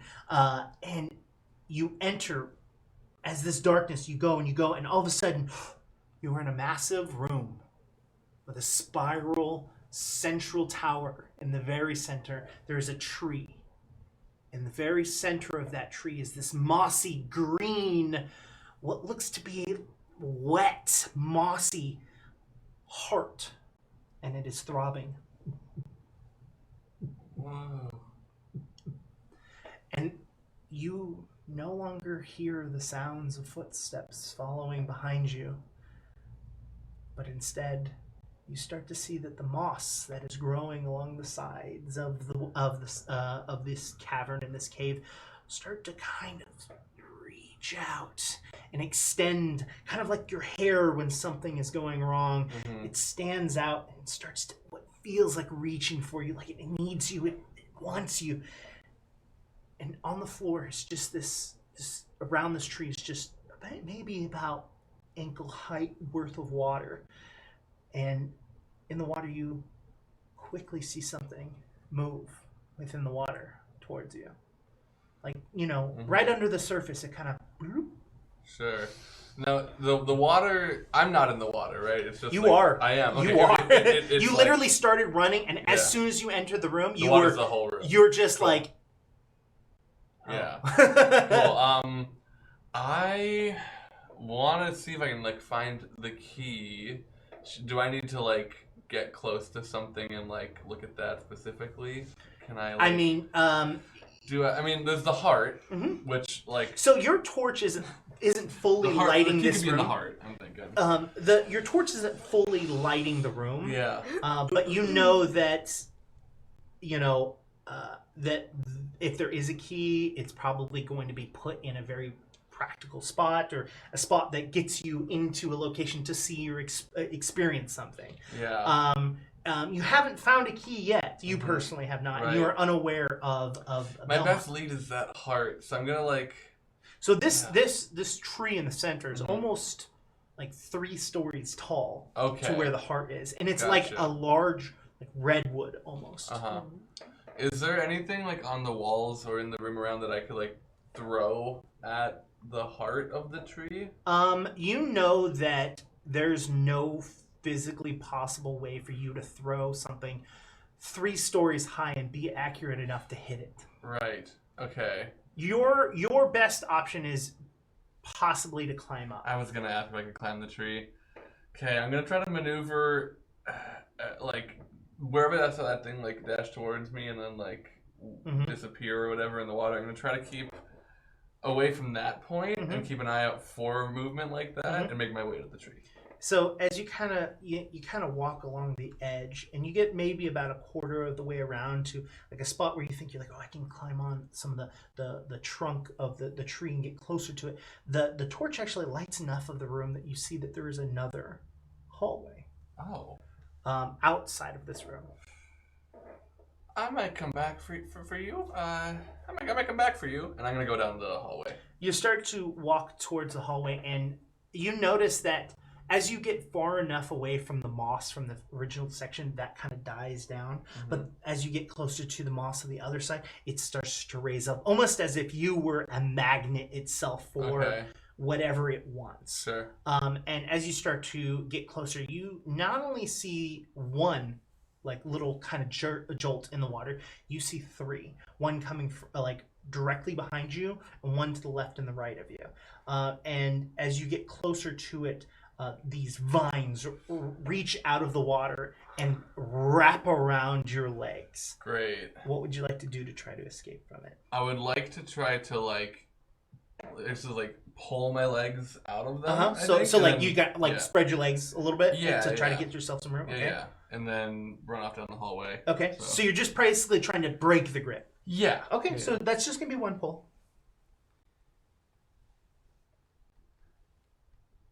The bottom. We have to eventually, right? Have to? Eventually.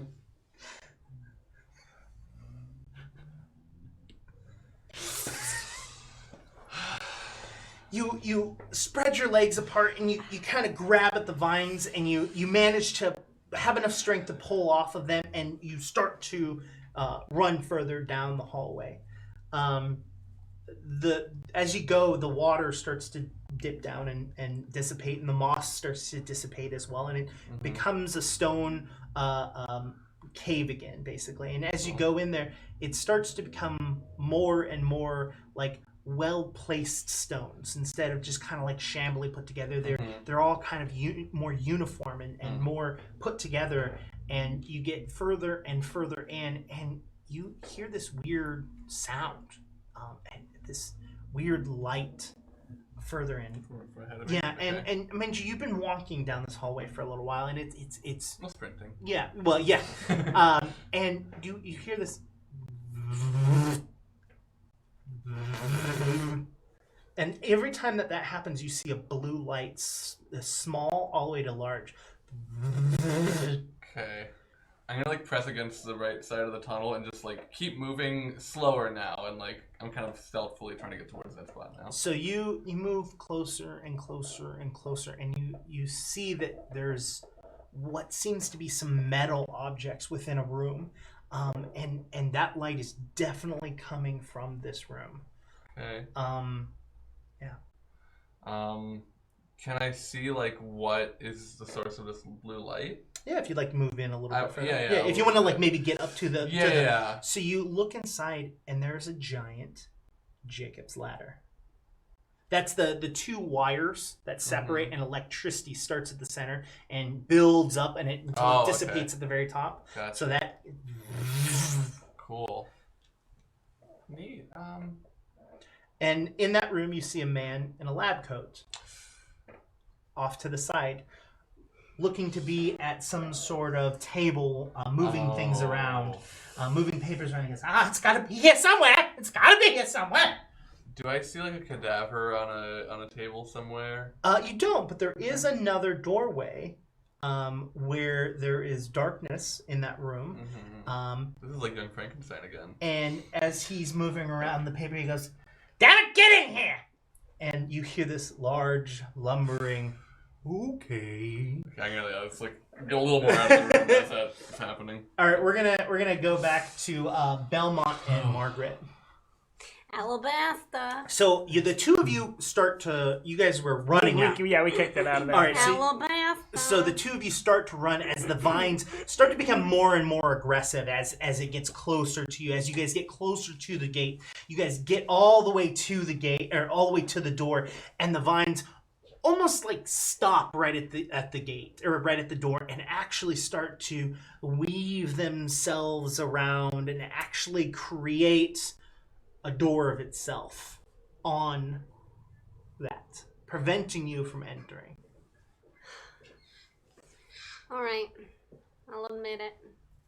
I think this house is haunted. No. Okay, don't be absurd. How long have you lived? How long have you been on this planet? 88 years. 88 years. And have you ever encountered a ghost or anything before? Well, I've never encountered moving vines. Here's the... Yeah, I mean, if this sort of thing were real, we would have more completely scientific evidence of it, and you would have encountered it in your 88 years of life. So, I'm sorry, but you still have your phone? Do I? Mm-hmm. Yeah. I have my phone, too. I'm tossing the torch at the vines. You toss the torch at the vines, and it hits it, and the glass breaks, and the oils within it start to seep onto the plants, and the fire starts to burn at the plants, and you can hear this Very the other good, side. Very good effects. So the speakers are somewhere. I know they are. As that's happening, you start to see the flames actually start to build up over the doorway and start to hit the wallpaper, and the wallpaper starts to curl up and starts to burn as it's lifting higher into the air. I think I'm gonna burn this house down. Whoops. I just thought that would be cool. Is there any possible way we can get through the door, or do we have to turn around? Was it? Well, you guys are in the foyer. Oh, So yeah, you yeah, made yeah. it through the foyer. So Gotcha, you're in the got it, foyer, okay. and you threw the torch at the makeshift Gotcha, door gotcha, that was gotcha. made by the plant. Oh. So the foyer is now starting to burn. Look for. There's got to be a. Hold on. Time out. We can't burn the house down, right? Time out, everyone. We get the fire extinguishers in here. Let's put this out, and we'll go back to having a good, Where's fun the little fire game. marshal? Yeah, there's no one here, Monty. Except No, hold on. Indigo, I'm burning your house down. This is very dangerous for you as well. You're Marge here. goes ahead through the, carefully avoiding any sparks. She... Wait, did you say Marge? Swish. You did it. So where are you trying to go? So The flames are basically up against the doorway of the plant place. What is it called?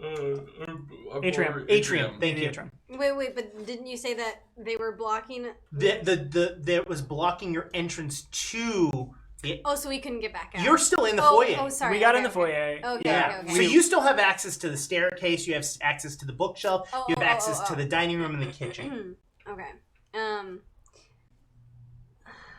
guess should we go up the staircase? Well, hold on. Let's find some water and put I this was about to say fire the out. staircase is starting to slowly catch.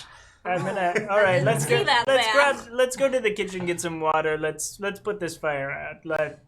I'll stop. And let's go. Well, I don't want you to catch on fire. Come on, let's go. So the two of you head to the kitchen. Sure. You go through the dining room, and all of the tables have been pushed back and have actually been placed one on top of the other, blocking the giant glass window. And the long carpet that was across the floor underneath the table has been also pushed all the way back. And in the center of the room, there's two doors in the floor. Oh, okay. I don't remember those. Me neither. That's probably going to be where the next keys are. So, we got to. Let's go to the kitchen while we're doing this, but because we need to put that fire out. But they guided us to the fireplace, which led to the library, and then the door opened behind us. It brought us into that atrium. I grabbed a key. They were a little violent with me, which I didn't sign a waiver, so anything that happens here, I'm not liable for. And then. This is going on, so I think this is going to be the next place to find a key, because I found one and I pulled the key out. I found a key in the atrium. Oh, good for you. I imagine you guys are also going to the kitchen, Yeah, we're- filling buckets, and then Yeah, we're walking. filling the... I found a key in the atrium, which, by the way, according to Indigo's presumption of me, I've already met my mark, so you and Alabaster have to find the other four, so... You walk back into the room, and the room is still burning, still ablaze. You take the buckets and you throw the buckets up, and quickly douses the fire, and the smoldering smell of burnt, nasty, old, gotta be 100-year-old wallpaper is just kind of just thick in the air. that smells worse than hair. You even burned hair? Yeah. Yeah, I would think so. 88 years old, you probably experienced most things, which I would like to talk to you about later. Sure. Do you walk back into the dining room? Yeah. All right. So you walk back into the dining room. You see the two doors at the down there. All right. All right, go ahead. Is it Monty. like a double door that just open? Okay. Did you say me? Well, Well, I am like pancakes. And then I want So you lift the two doors open, and while the dining room is also very dark because all of the torches are out, it is even darker down the staircase that you have opened up. Here's my flip phone. I've got a smartphone and I have the flashlight app. I actually have the super flashlight app, so don't worry about Oh, it. wow. So you pull Boom. you pull the flashlight. out. And then I'm gonna look around. Sorry, I hope this isn't cheating. You pull that out, and it's got some light to it, but even the light itself doesn't seem to be really piercing the darkness that is down there. You're able to see maybe like 5 to 10 steps down, but you can't see how far down this goes. I'm gonna give it a little hello. Hello. Hello. Hello. All right, it goes for a ways. Well, age before beauty. Oh, sure. And I think very, very cautiously, Margaret is going to Start walking down. Here, will you give me that Monty? Oh yeah, you can have my super flashlight. All right. So you take it and you start to walk a little bit further down, and you go, and as you go, you continue to go, and it feels like the staircase just continues to go down. You still can't quite see the edge of it, and then you start to hear. Oh. Do you hear something? Yes, I hear voomf.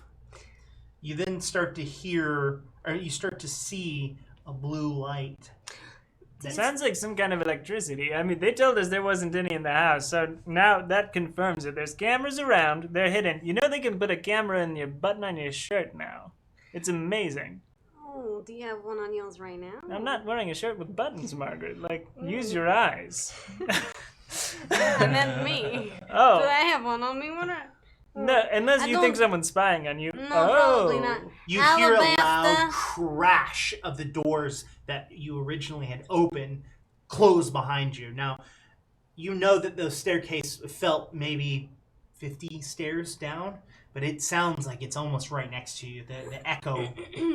And Jeepers. as that happens, you also hear a loud crash, and the man in the lab coat stops.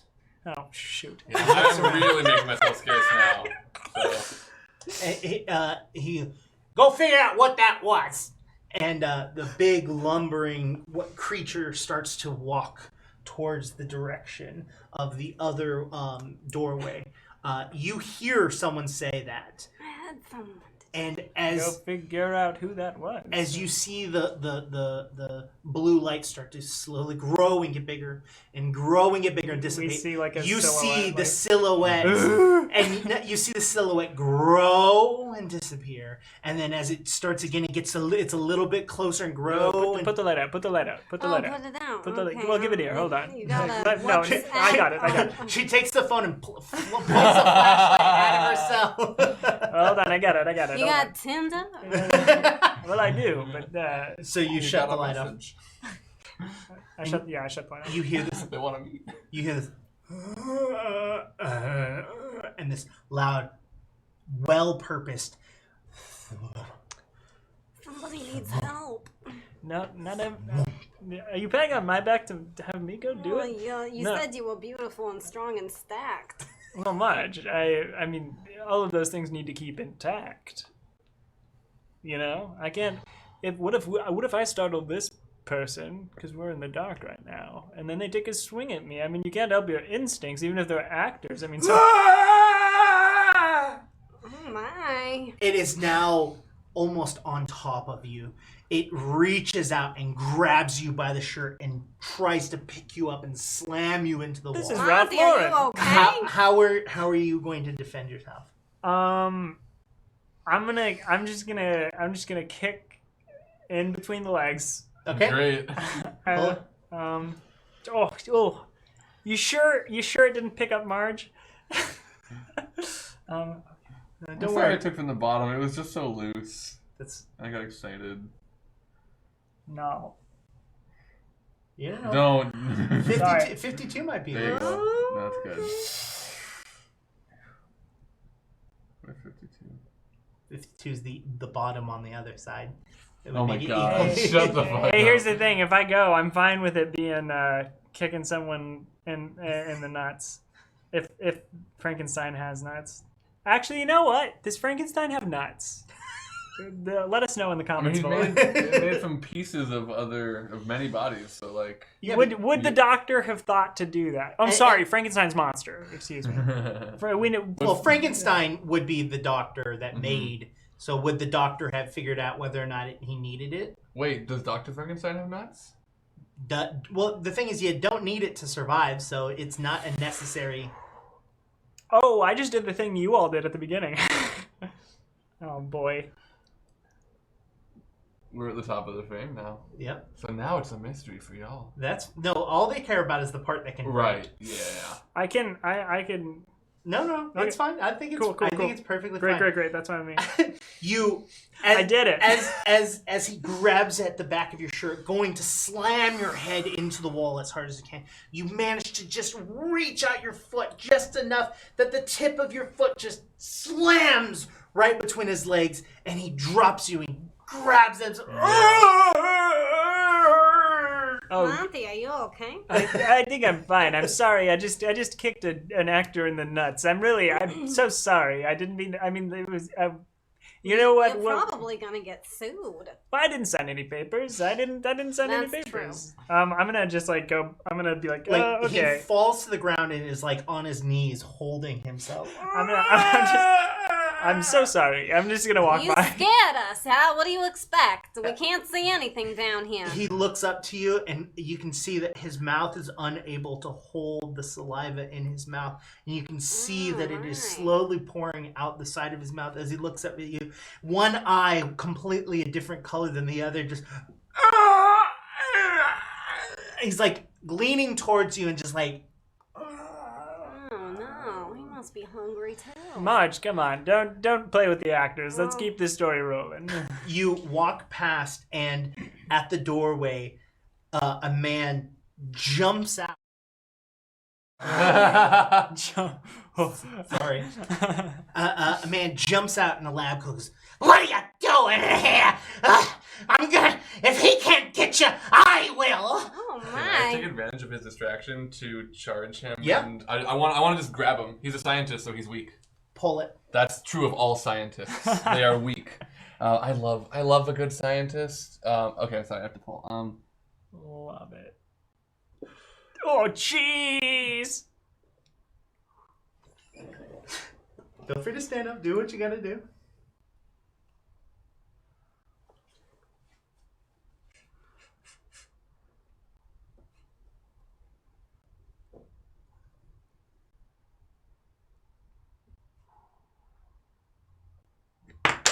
Oh, it was just the one. It was just the piece you're pulling out. It Which was is just. fine. Which is fine. You really just set those down, don't you?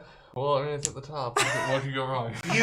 You sprint towards him, and you grab your arms around him, and you run into him with such force that you end up tackling him to the ground, and he lays down, his chest to the floor, his face down, and you're holding him down as the two of you see Alabaster just like grab it, and he goes, "Ah!" And you can see his head completely rotate Alabaster! and No. look at you in the face Oh as you're my holding him. He's looking at you. He goes, "Oh, you think you can just get me that easily?" And I very hope that's on your resume. That's so. contortionists are very Oh good. my This is God. amazing. Find the key. Alabaster, good Alabaster. news. Find the key. I think Oh, there's probably one in here. I'm also gonna pat. I've this guy got down for one. you. So you're holding him like this. Yeah, So are you letting go with an arm? I want to like grab tighter with the other arm and just like pat at his pockets. Okay. So As you're doing that, the two of you hear that the lumbering mass of a person has now stood up and is behind you. Margaret, you're in the back. Oh. And oh. he grabs your So shoulders. hungry. He grabs your shoulders, and it feels like he's trying to rip you in two. Oh, God. Monty! Oh. That's Please? an 88-year-old woman. What are you doing? Please tell me what you would like to do in this situation, and then pull for it. I want to being 88, quite old and bony, I have super bony elbows. I want to go like in the back. All right, like in his chest, yeah. Okay. Kind of like how when cats like kick at you with their feet. Yeah. All right, so God. You got it, Marge. You got it.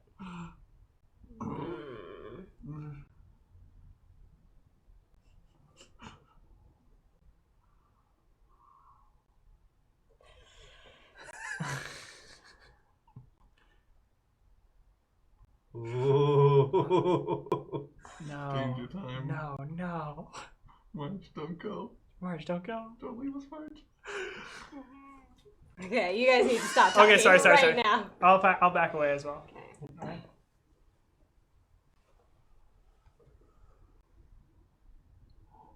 I'm so shaky.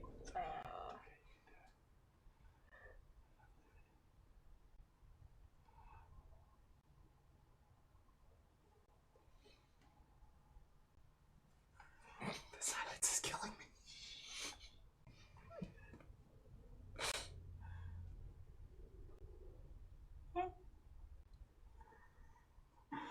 Oh my God. You still have to place it. Yeah. Hold on. All right.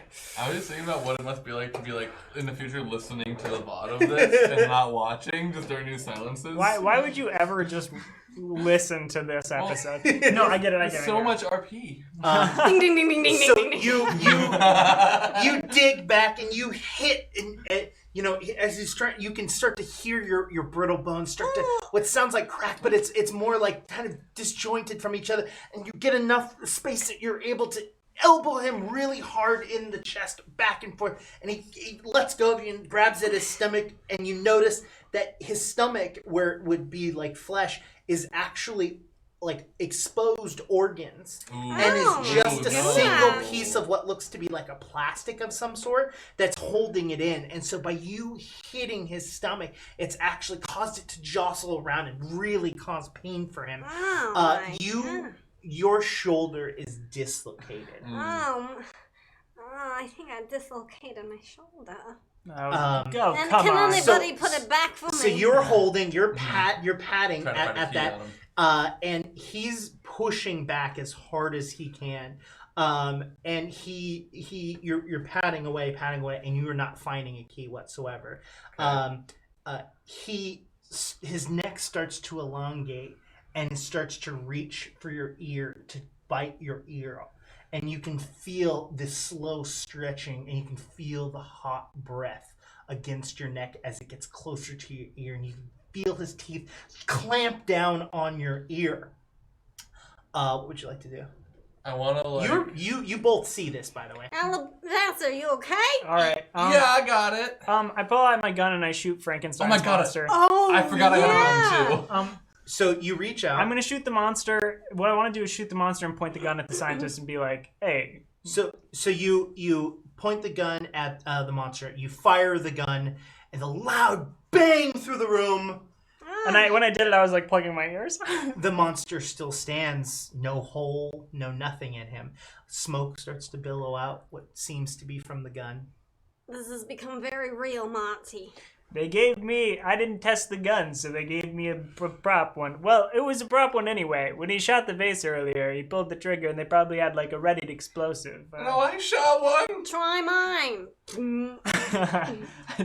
Bang. Loud bang, same thing. Okay, have it back. Okay. You can reach for his. All right. I'm You gonna reach for his, and you pull the trigger. Same thing.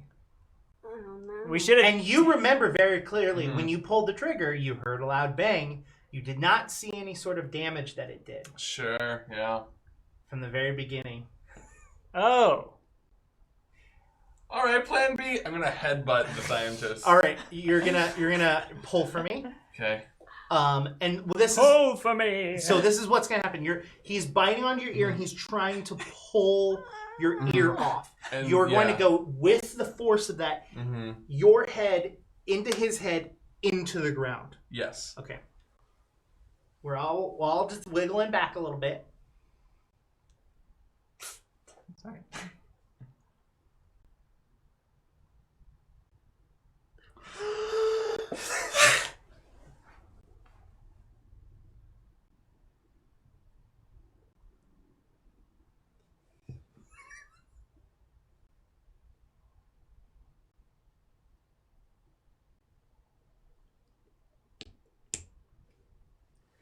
You slam your head into his head, causing his head to what feels like collapse underneath the weight. And you pull up, and you're no longer holding anything. It's not there. Okay. And Cool. instead, where there used to be a body, lies a key. I take the key and I'm gonna run. Was there another door in here or something? There is a door where there is a large lumbering monster standing Right. there. Okay. Right. All right. I did football in high school, so I'm gonna. I wanna. Well, this isn't really football, but I am stacked. I wanna grab and try to like pull the monster into that like arcing Okay. Jacob ladder thing. Ooh. Okay. All right. So pull for me. Nice. Oh, if I may. 10 might be okay. Hold on.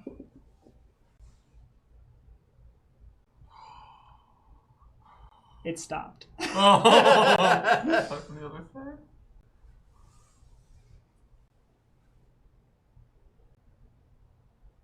There you go.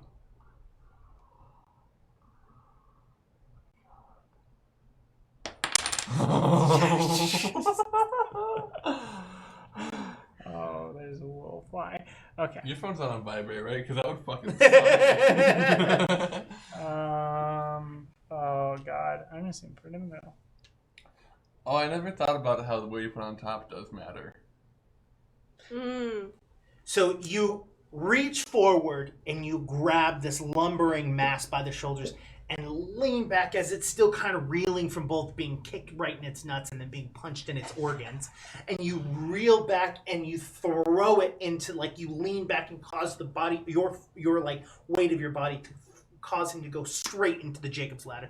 Loud electrical sparks fly from it, flying all over the place, lighting the place up, lighting his entire body up. You see the frying body just start to just emanate smoke from it, and then silence, darkness, and all your senses are kind of blind except for scent. You smell the burnt leather smell. This is the worst. This is bad. I want to get out of here. Really quick, if that wasn't supposed to be a part of the thing, I'm not. You can't sue me for that. You put it there. If you don't want your actors to get hurt, don't put them in situations where they can get hurt. That's all I'm gonna say. Yeah, Margaret, Belmont, whether there's actual ghost stuff going on or not, I think it's important that we act like it, because I think acting like it is going to keep us alive one way or another. Well, they did. Your actors dislocated Marge's shoulder. Oh, right, I'm if this so- is over, do you want me to try to fix it? Can you please? I've popped a couple back in place, and I've watched a lot of other people do it, so I'm tough. give it a shot. So you pop Margaret's shoulder in place. Margaret, it is still extremely sore. It's extremely sore. It hurts, and you don't have full motion of it quite yet, but it will heal. I mean, you're 88. It might take a little bit longer, but you're there. We haven't. Let's get back upstairs. Where did you just come from? Okay, so I ran away from a man with a chain, who I'm sure you saw. The naked Did man he with the turn out to chain. be- Ran to kinda- him. He disappeared. no. I ran into a room with a big tree with a heart in it, and some moss that was coming for me, and some little Big- things in the water. Some vines were attacking me, and I ran away. And I Yeah, got here, we had so the that's back vines that too. way. They've got some sort of animatronic thing going on there. Well, I don't really want to deal with vines again at the moment, so how about we go back up through the cellar doors? There's no way there's not a key in there. Oh, with the heart? It was a whole room with a tree and a heart. Well, maybe Why if would we they all not go put a key in together. there? Yeah. You know what? Let's all go together. We'll hit that, Plus and you're then stacked, you could probably climb the tree. I can probably climb the tree. Let's be honest. I mean, look at me. I'm basically a tree myself. We should see if we can find some weapons or something in How here. many to keys protect do we have ourselves. right now? I have one. I've got one. Okay. We're only at $700,000. So as of right now, you're the only one with a torch. Mm-hmm. You have a torch. You don't have a torch. You have your phone that has Yep. that. You all remember, as you're talking about this plant-like heart that's up there, you all remember that in the bar, there was herbicide. Yes. Let's go get some herbicide. Yeah, that's good on you, Alabaster. Yeah, let's yeah. we'll go to get some herbicide. Let's check upstairs as well because we haven't gone up there yet. Well, if the stairs are still structurally sound, one of the things they did earlier And I spiked directly at Marge. They tried to scare us by lighting the door right below the stairs on fire. Oh my god, this is so dangerous. It's all an act. It was very scary and definitely, Of course. you know, Right. but it went out on its own immediately and it was fine.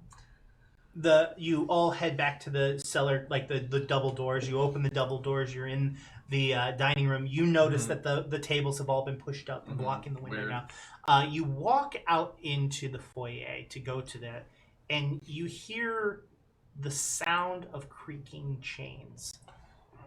Oh, that's our friend. Creaking chains like a swing. Yep. Yep. Oh, okay. As you walk up at the top of the staircase, you see Indigo hanging from the ceiling by the neck. Oh, By chain. no. That boy, he said if he dies, we still get the money. Indigo, are you okay? It's the end of Act 2 now, so we only got Yeah. a couple more hours. Oh, All right. no. I want to check the time. Yeah. You look at the time, and it is 3 a.m. We've only got 3. We're making it. Wait, we've taken 3 hours to find 2 keys, and there are So we still gotta 3 work left. faster. Let's blitz through this a little bit. Indigo, I'm sure you've got some sort of contraption, but this is very good. It was very eerie to walk up and see you up there like that. So next time you do this, very good. Maybe not telegraph that you're gonna die, like you did to us, like where you're like, oh, if I die, you still get the money. Don't telegraph it so forwardly. Because I mean, really, I think we Totally saw it coming. all saw this coming. Okay, great. So up the stairs we go. Did you want to grab the herbicide? Yeah, or let's- no? Herbicide. Is he low enough that we can like reach him at all? No. Okay. And there's nothing around that he Mhm. could have done this himself. Yeah. Like, this is very, very much been done by someone else. Yeah. Does the chain look similar to what the big guy was carrying? Oh, yeah, it's rusty and old Okay. and nasty. Cool. I'll mention that, but yeah. Let's get So, upstairs. you walk upstairs. Oh, did you want to grab anything else while you were down there? Does any of you want to grab any more torches? Honestly, yeah, we should all books. torch up. I think we should also grab some cyanide because if we need to fight more people, poison might help, right? Cyanide, like that's if they ingest it, that would be bad. It's not like acid. You can't just like pour it on. But I someone. could throw it at their mouth. I'm gonna grab the cyanide. Hey, drink this. Can I grab a couple knives from the kitchen? You absolutely can. There is a butcher knife. There is like a large chef's knife. There is a filleting knife, and there's a handful of silver like butter knives. Where did Indigo end up taking his gun? Yeah, he took it with him. That's why that's gonna we could reach him. Gotcha. I mean, when you look at the body, you do not see it anywhere. At least there's like no sort of like bulging, like Yeah. where he had placed it or anything. Wait, where was Indigo's room? None of you I knew. don't know. It was upstairs. I would assume up. Because Yeah. that's where it came from. Cool. Well, we're up there. Let's find Indigo's room and let's get his gun. Okay. So, as you guys get to the I top want of the to staircase, also get some mostly So- empty so bottles you have of the alcohol, knives? so napkins. Okay. Oh yeah, I guess. well, there's no actual alcohol down There's there. none that's It's actually literally okay. all like Do I herbicide, see rat anything poisoning. Flammable. Every single torch in this place has kerosene in well, it. yeah. But Alabaster, what do you think you're gonna do? Throw it at something and it'll set it on fire? That's very dangerous, and you probably Just shouldn't do thinking about a that. Molotov cocktail, you know? Oh, Kind of come on! situation. That's gonna end up hurting us You're in the not long thinking run. of Molotov cocktails right now? Absolutely not. That's area of effect. That could harm us as much as it could harm someone else. And also, if these are actors, and I don't want anybody getting seriously injured. I mean, All right, well, I'm grabbing some silver knives, son. What kind of knife did you want to grab? I wanted to get the chef's one. That's the one that is longer. It's like longer and it goes to a point. Yeah, I'm gonna take that one. can I have a butcher knife? Yeah. Yeah. Like a cleaver? Yeah. Yeah. Butcher's cleaver. Okay. So you all head up to the top. At the end, describe the same hallway. There's doors on both sides that go down. At the end of the hallway, there's a left turn and a right turn. As you stand there, the same thing that you experienced happens. You see a shadow walk across the back. And all of us see that? That happened last time. I got a bit of a chill. Oh, it happened last time. Okay, you're reusing your effects, just so you know. I mean, let's go. What door did you stumble out of before? Second on the left. Second on the left. Was that Indigo's room? No. Oh, okay. Well, in that case, let's ignore that one for now. So do you guys start walking down? Yeah. Do you guys want to like check any of the doors, or you just want to walk all the way to the end of the hall? I want to walk all the way to the end of the hall. Yeah. So as you start to walk about halfway down, all of the knockers on all of the doors start to at unison.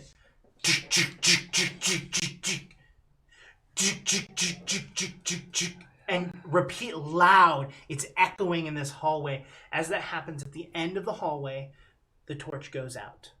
Then the next torch. Then the next. Everybody take hands. Then the next. I can't. I'm pulling out my phone. I'm going Oh. to turn on my super... Because I'm ready for my torch to go Yeah, out. it starts going closer and closer and closer. Will somebody hold my hand? And the torches all around I you, will hold even Margaret's behind hand. you, Okay. as soon as it hits you, the torches even behind you go out, only leaving the torch in your hand and the flashlight you have. Oh, good. But you're no longer in the hallway. Oh, no. Uh-oh. The light of your torch does not, and your flashlight cannot see any sort of surface. You're in this black, inky mess. It's difficult for you to even move. It's almost as if you were dreaming, like you're having that nightmare where no matter how hard you try to move forward, you go nowhere. How did you do this? This is good. That's creepy as shit. The sound of childlike laughter kind of just echoes from all around it. Nope, I don't deal with children. Turn this one off. Turn this one off. Children are not going to happen here. Oh, what do That's- you... I'm nixing children. I'm putting an X on children. A There are small labor child laws appears for directly children in under front 8. of you. A small child... Yeah, right in front of Alabaster. And he looks up at you and he goes, "Do you want to play?" No, I'm going to kick it.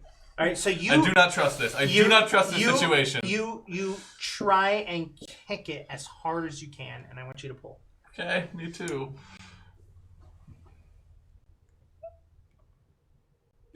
Fuck you.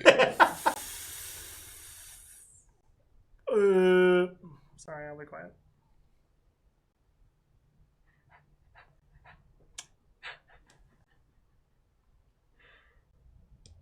Oh my god.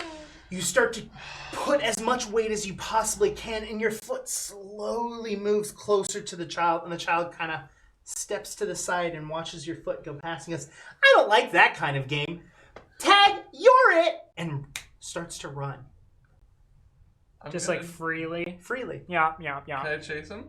Yeah, you can attempt to. Yeah, I'm gonna try to play along. You start to move towards him, and as you feel like you're playing along with him, it feels like you're getting more movement. Not complete movement. You're still moving a little bit slower, and you're not familiar with your surroundings. Nothing's the same, but you're able to start following this kid.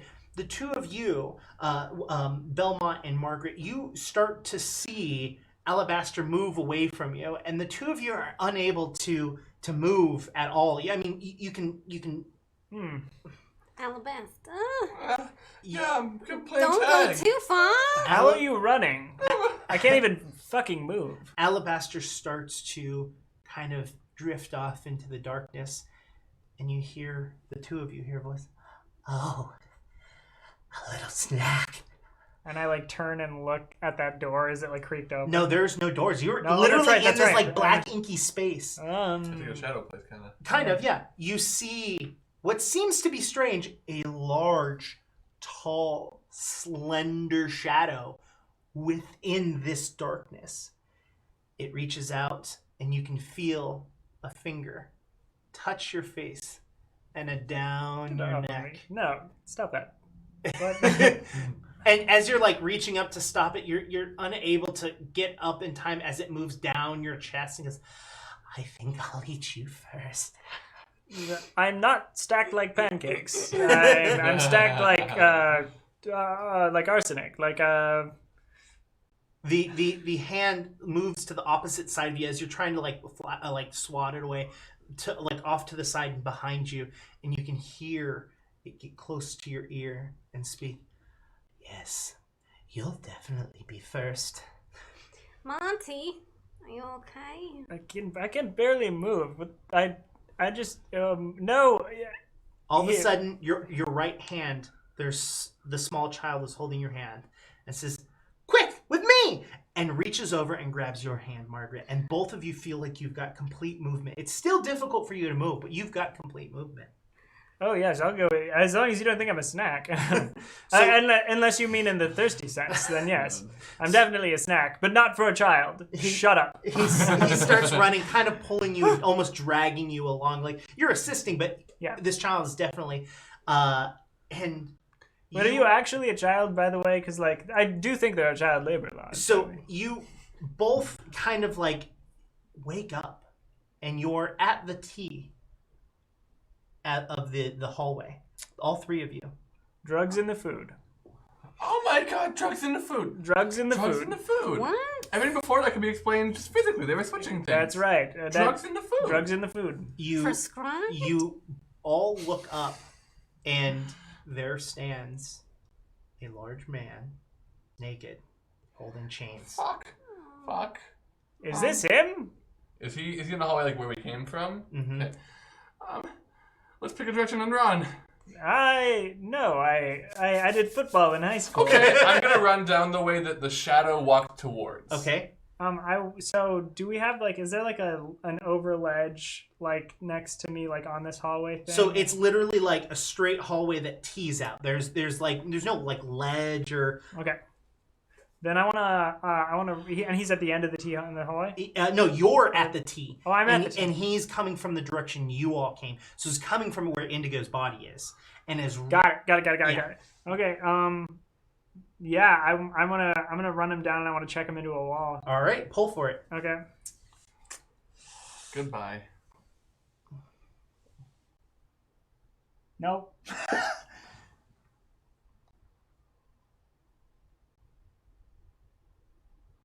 Nope.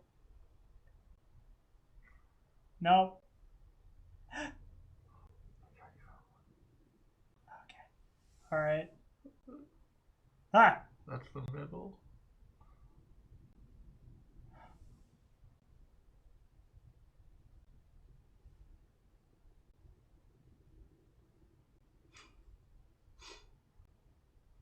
This isn't going as well as last time.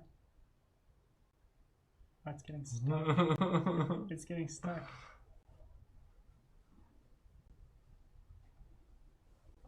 God. It keeps getting stuck. It's like stuck on something. I just have to pull it out. Me too.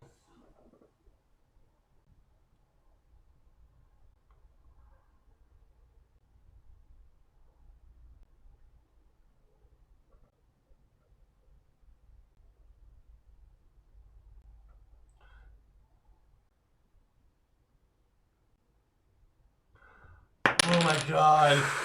Oh, okay.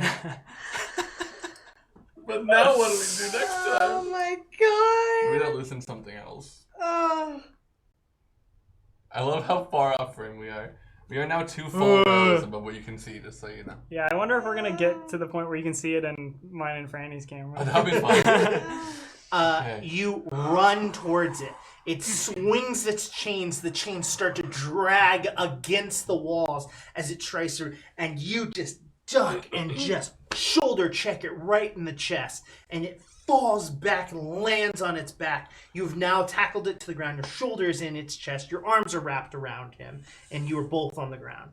Okay, I want to like scoot like you know, this is also a football training thing. Like when you run into a thing and you like it's resistance training. Mm-hmm. I want to take him. So you want to get on your tippy toes and basically put your full weight and start pushing. Pull full weight forward, over to like where pretty much like over the edge of like where the stairs would be. Okay. And I want to take his chain, wrap it around his neck, and flop him over the edge. So you've got him, and he's got his arms free, and he starts to take his chain and starts to wrap it around you as you're pushing and pushing and pushing. So this is gonna be 2 pulls. Yeah. but if you succeed, you're probably gonna. All right. Like, Okay. really All right. I'm doing it. So hold on. Yeah. Get off. I'm doing it. I'm doing it. Okay. All right.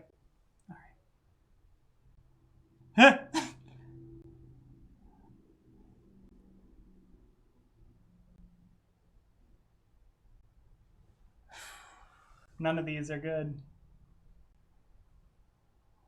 No. You have to find 2. Okay. Okay. My hands are getting sweaty. Did I not tell you this is probably going to be the most nerve-wracking, like... My fingers are too big. Oh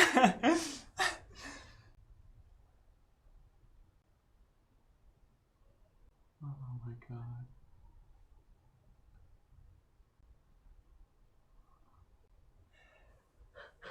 Alright. Okay. Alright. I hope we all make it out of this. You dig into the ground. I need to, right? Yeah, and you manage to push as hard as you can, and you're literally moving the entire the hallway carpet over the hardwood floor all the way towards the edge of the staircase, and you've got him almost over the ledge. His head is hanging over it. There's chain wrapped around your stomach. It's starting to compress against your air. Okay. Ah. No. You can't take 49, 21, or 12. Yeah. Oh, yeah. I can. Sorry. But I can't because they're bad.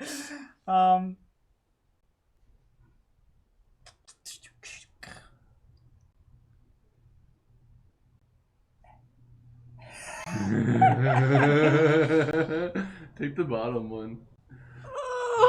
God. No! That. All right. Oh. I think I'm. What's the most secure side? What's the most secure I think side? your side. No, I don't. No. If you look down at 26 Oh and 4. yeah, you're right. Yeah. All right.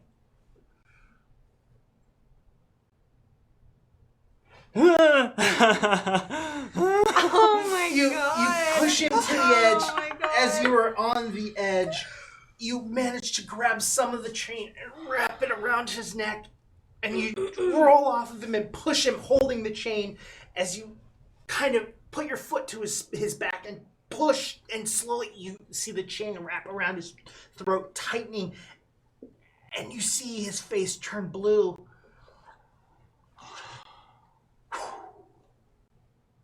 What? You're standing there holding a chain as tightly as you possibly can, and where the neck of this creature stood, a key. I grabbed the key. Oh yeah. And it just disappeared. There's nothing there. This place is fucking haunted. Oh no! This is a very similar thing that what happened with the scientist down at in the basement. I have another key. We're at 800,000. I say we go to the living room and we just chill there for a couple more hours. Everybody cool with that? Okay, I'm going down the stairs now. I always want to remind you, I've already taken off down that hallway, so I am not. So So you start running and running and running, and as you continue to run, you feel like you've been running for 20 minutes, and you turn, and right behind you is the T that you started at.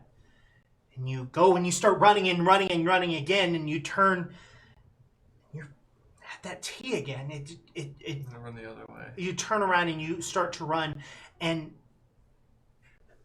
you start to run, and as you run, the door at the end of that hall opens.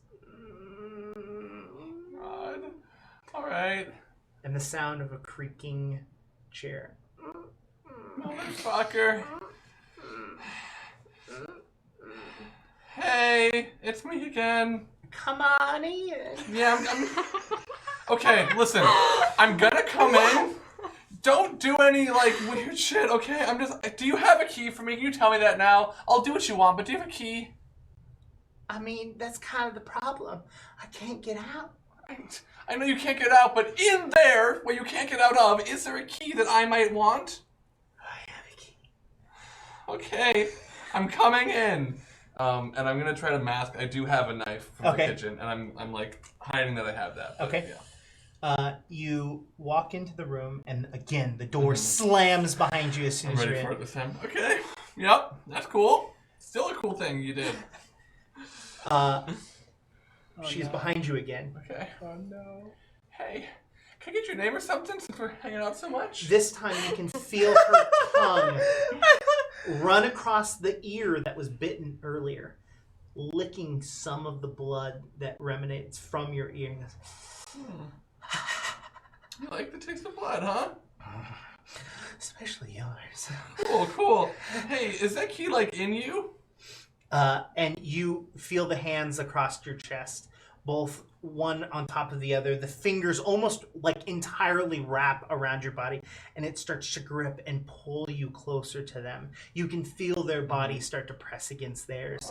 Oh, no, please let me go. Please let me go. And I'm like grabbing the hand of my chest with one hand, and then I'm just going to try to reach over and stab where the face is with the knife. Okay. Pull. Oh no. Oh no. Remember, one hand. Right, sorry. I don't know why I keep forgetting that. Maybe tried 36. No, No, he's got I it.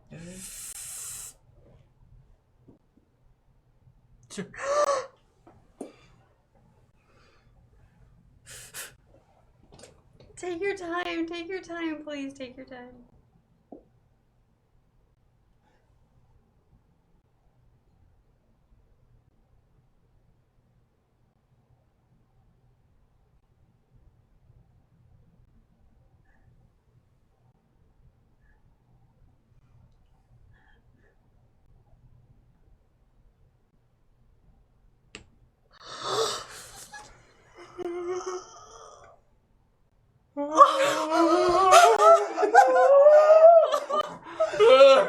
You reach back, and as you shove a knife right into its wide opening mouth, as it was going to start biting and feasting at you, you can feel the knife go into its throat and stab out the back of it, and you can feel the weight of it kind of release on you, and then the weight's completely gone. Ding. Oh my god. You could have just told me your name. I'm gonna pick up the key. Yep. I'm gonna fucking leave. I'm gonna go back to the tea and find them. So you run back to the foyer, and the two of them are sitting down on the couch, just like, woo! I killed the long lady. I got another key. I'm gonna throw the key at them. Yeah, you can catch it. Lightning fast reflexes. The naked chained man, I strangled off of the edge of the stairs and impossibly disappeared. The long lady disappeared too. I tinkled myself a little bit. Well, That's okay. maybe the last key's in the bathroom. Let's find the bathroom. I think we know where the last key It's is. in the tree heart. I'm kind of okay with $900,000 if I'm being Well, honest. As you start to say that, the doorway starts to break apart, and the snapping of tree branches that had been previously burnt by the flame starts to slowly squeeze out vines from the doorway and starts to grow across the ground, moving closer to the couch that you You know what, actually, I think they probably want us to go to the center. So, like, If we kill the heart, we kill the tree, we kill the vines. we kill the heart, we kill the tree, we kill the vines. Let's Yeah. go fast. Go fast. Herbicide, we got it, right? Yeah. you have it. Okay. Yes, I got it. Can someone take it from me though? Because I don't really want I to can do take much the else. herbicide, no worries. Cool. Yeah, and like I'm just gonna run. Yeah, All right. I know where it is. And then that song happens. Run. Run, boy, run. You all start running. You fly open the cellar doors. You run down. You walk past the burnt, crispy creature that you had completely burnt. You start running down this pitch black hallway, and where you enter a large stone room with a center tree with a heart throbbing in the center.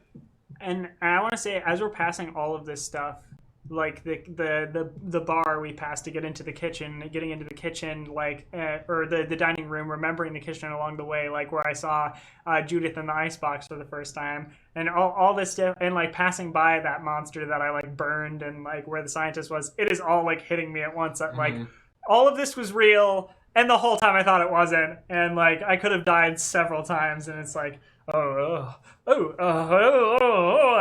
we get there, and that's You want me to climb that? That's 3 stories. You want stacked. I mean, unless you can throw some herbicide from here.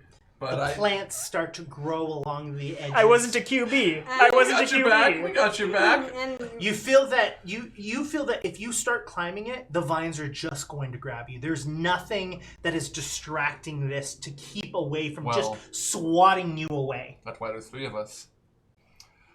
We'll take the vines, take the tree. All right. Sounds good to me. yeah, Margaret pulls out her knife. Yeah, I still have So mine. you want to do the knife? Oh, yeah. I'm just gonna like- take- I mean, you both you have a torch, Yeah. which is Well, fire. Yeah. We should position ourselves so we're not close. Since we're starting fires, like we should be at different parts of the room, Sure. probably. All right, so you guys probably go on like maybe opposite sides of the I room. think so, yeah. All right, what are you guys doing? Are you gonna slice at the vines? Or are you gonna? I'm going to slice at them to try to get a bunch of them at me, and then I'm gonna throw fire once they're like collected. So and then what is Margaret going to do? Well, she kind of holds her ground until anything starts coming around, and then she'll swap. Okay, so you're gonna pull first. Okay.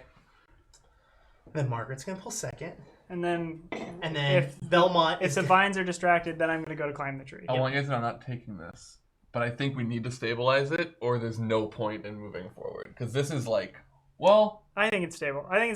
Don't touch it. Okay, cool. Then I'm gonna check 43 because I can go for this girl now.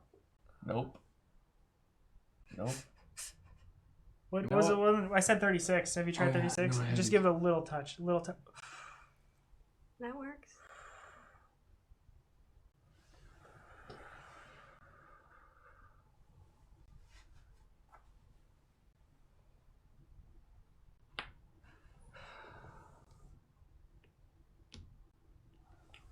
You still had no Margaret, reservations it is about it is now your pull. Margaret, no. Oh no. Well, you're 88. I feel fine about that. No, I'm just kidding. That's not how I believe.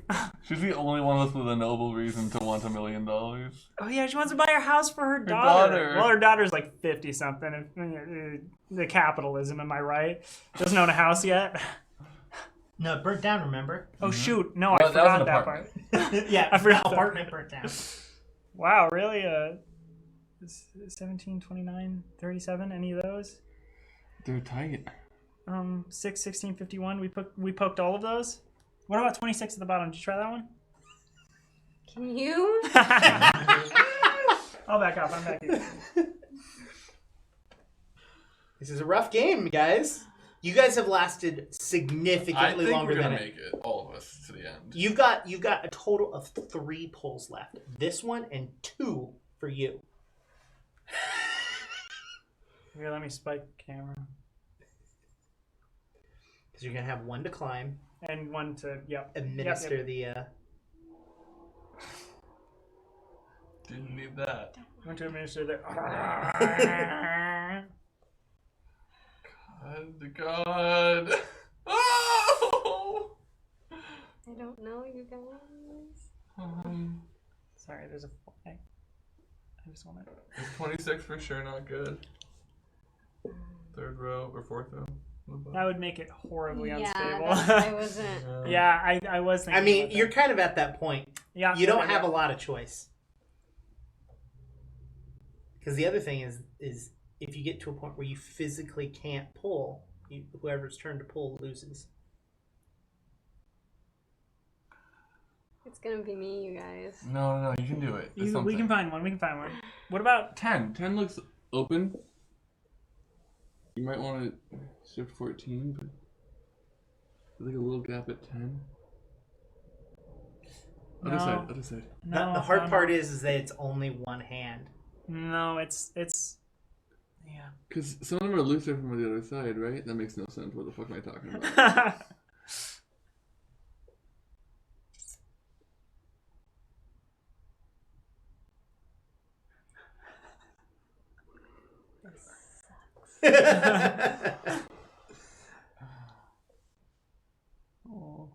And also the tower is in our camera now. Perfect. Yeah, Is just it? barely. Yeah. Just right Yes, the below tower. you. Oh yeah. What is it? Oh, it's also in our camera. Right? Oh, Is that what it is? yeah. Yeah. That was, You might be able to pull that off, though.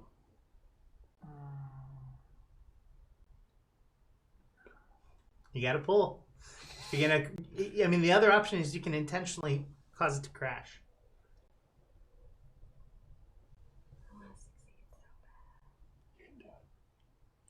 yeah, that's good. That moved. That moved pretty well.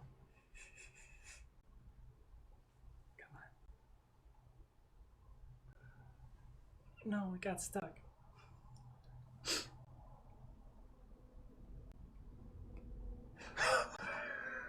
You got this. You got this. Fuck yeah, Freddy. Fuck yeah, Freddy. Don't talk to us. Like really hot. Okay, hold on. Oh. God. Did I not say this was nerve-wracking?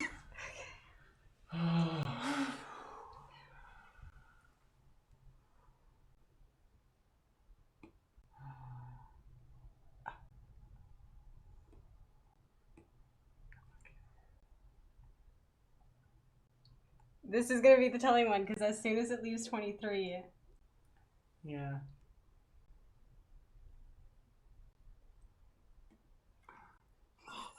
Come on. Knock it out from my side. It's like.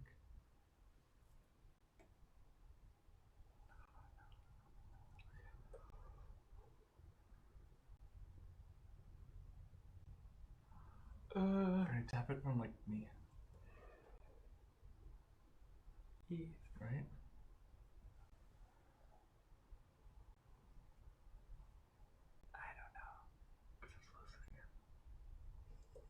The silence. I really want to listen to this one. I don't want to skip anything.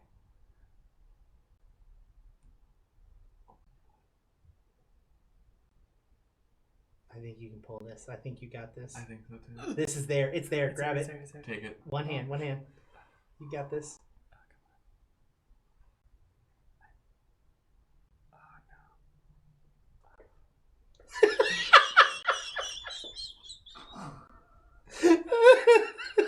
Oh, sorry.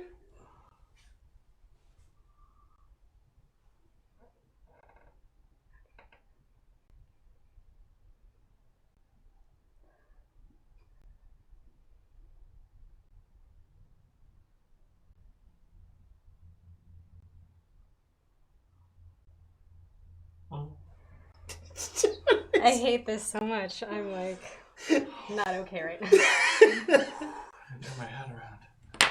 Oh my god! Okay, just place it. Just place it. See that thinking? This is my hand, but this is my shooting hand. Okay. Ah! Ha! Fuck you, Tower. All right. All right. Now I So Margaret swings around. I got it! And swings around with her knife, hitting the tips of the vines as they're trying to get closer and closer to you, cutting them away with your chef's knife. Oh my god. Belmont, you feel officially distracted. They are distracted from you. You feel All right. like you're ready for this. Hey, I was in football in high school. All right. I'm going to start climbing the tree. 2 poles, 1 to climb Yep. and 1 to... Okay. I believe in you. I think it's still possible. Okay. I think it's 100% possible. All right. Shut the fuck up. I think 43 is good. I think 20.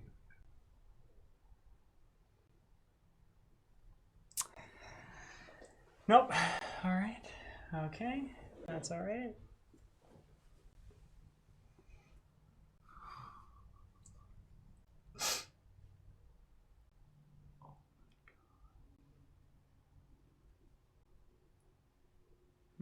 No. I'm getting too far down right there.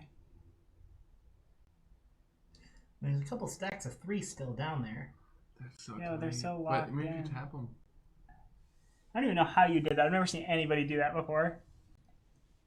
It was amazing. Ooh, that's moving quite a bit.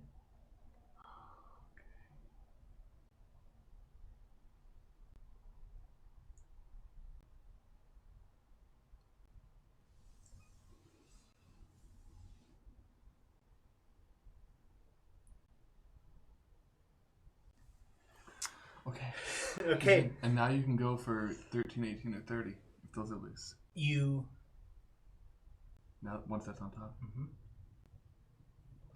You climb one hand after the other, digging your feet into the tree. You make it up to the heart. You take the liquor bottle full of herbicide. You twist the cap off. And I'm just gonna shove it into the heart. That's what I'm planning. I'm just gonna take it and just like shove it. As you're doing that, you start to see some vines start to reach up towards you. I kind of have my phone out for light too, a little bit. Like as I'm climbing, I have it like I like look down. What's the time? It is, let's say, 5:30. 5:30. Okay. All right. Okay. Check the new. Check the new. Yep. It's off camera, but there is a row that we can now pull from. Third from the top.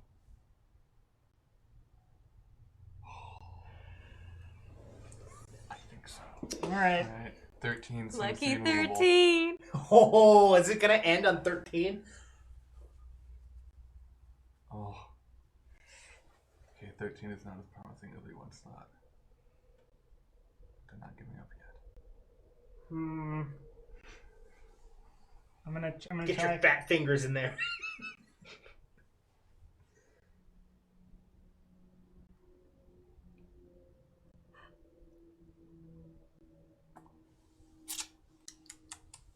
Go higher, go higher. No, go higher. No. Yeah. Does science make you better at this game? It's just things I'm thinking about.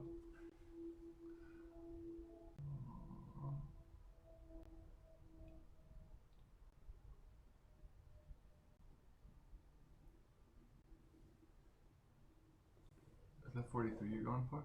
I was trying.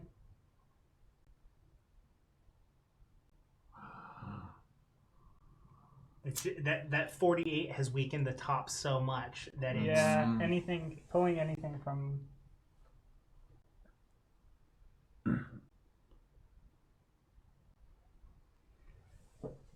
What one was I going for before? 13 was the one that 13, moved the yeah. most. I would stick with 13. Wait, 31's going. Oh, 31's going, but so is the tower.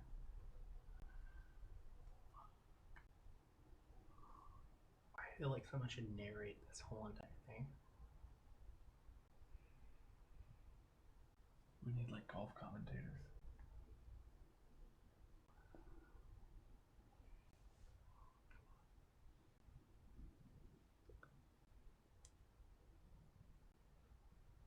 I'm shifting the whole tower. It's the last one though.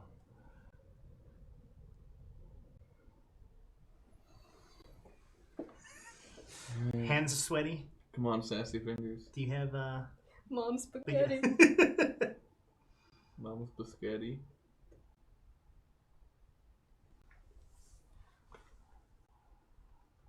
Oh my god.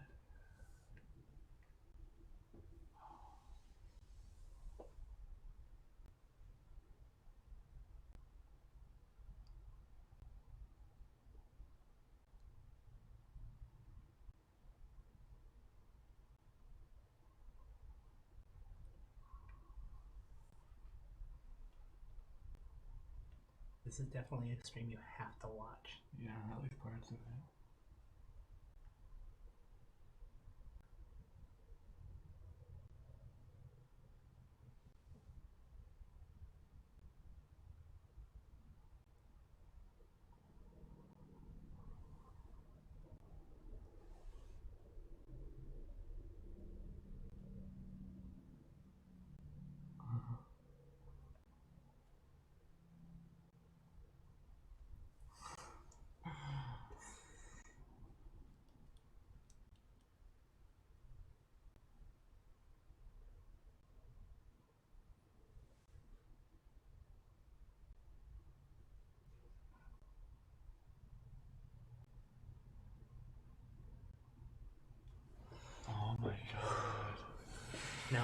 the dismount.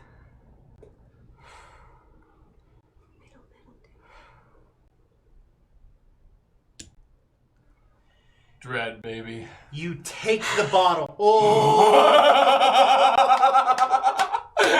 Ghost. That was It was me, that but was ghost. Alabaster 100%. This opened. Yeah, The because table opened. Narrate. The bottle stabs into the heart of the plant, a loud echoing as the vines that are slowly wrapping around each one of you, trying to defend against yourself, stop it and just fall limp to the ground. The heart starts to burn and blacken as the poison starts to pump through its veins. It then deteriorates, and there, lying on the ground, up in this tree, this cradle, is the last key.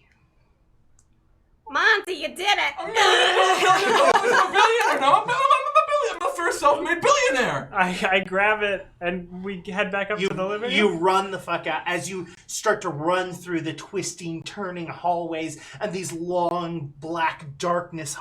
You get to the foyer as the clock starts to ding. Bing! 6 Bing! a.m. Bing! Bing! Bing! Dong! The door opens slowly, and there, on the front stoop, 3 envelopes with your names written on each one. I get the fuck out of this house. Yo, I take the envelope and I run. You each grab an envelope, and $1 million sits in each one. And everyone, that was Dread. I can't believe we did it. I cannot believe it. What are you okay? Keep going. Oh, you're gonna. Oh, you want to see the? Yeah. That's 1, 2, 3, 4, 5, 6, 7, 8, 9, 10, 11, 12, 13, 14, 15, 16, 17, 18, 19, 20, 21, 22, 23, 24, 25, 26, 27 stacks. We started at 18.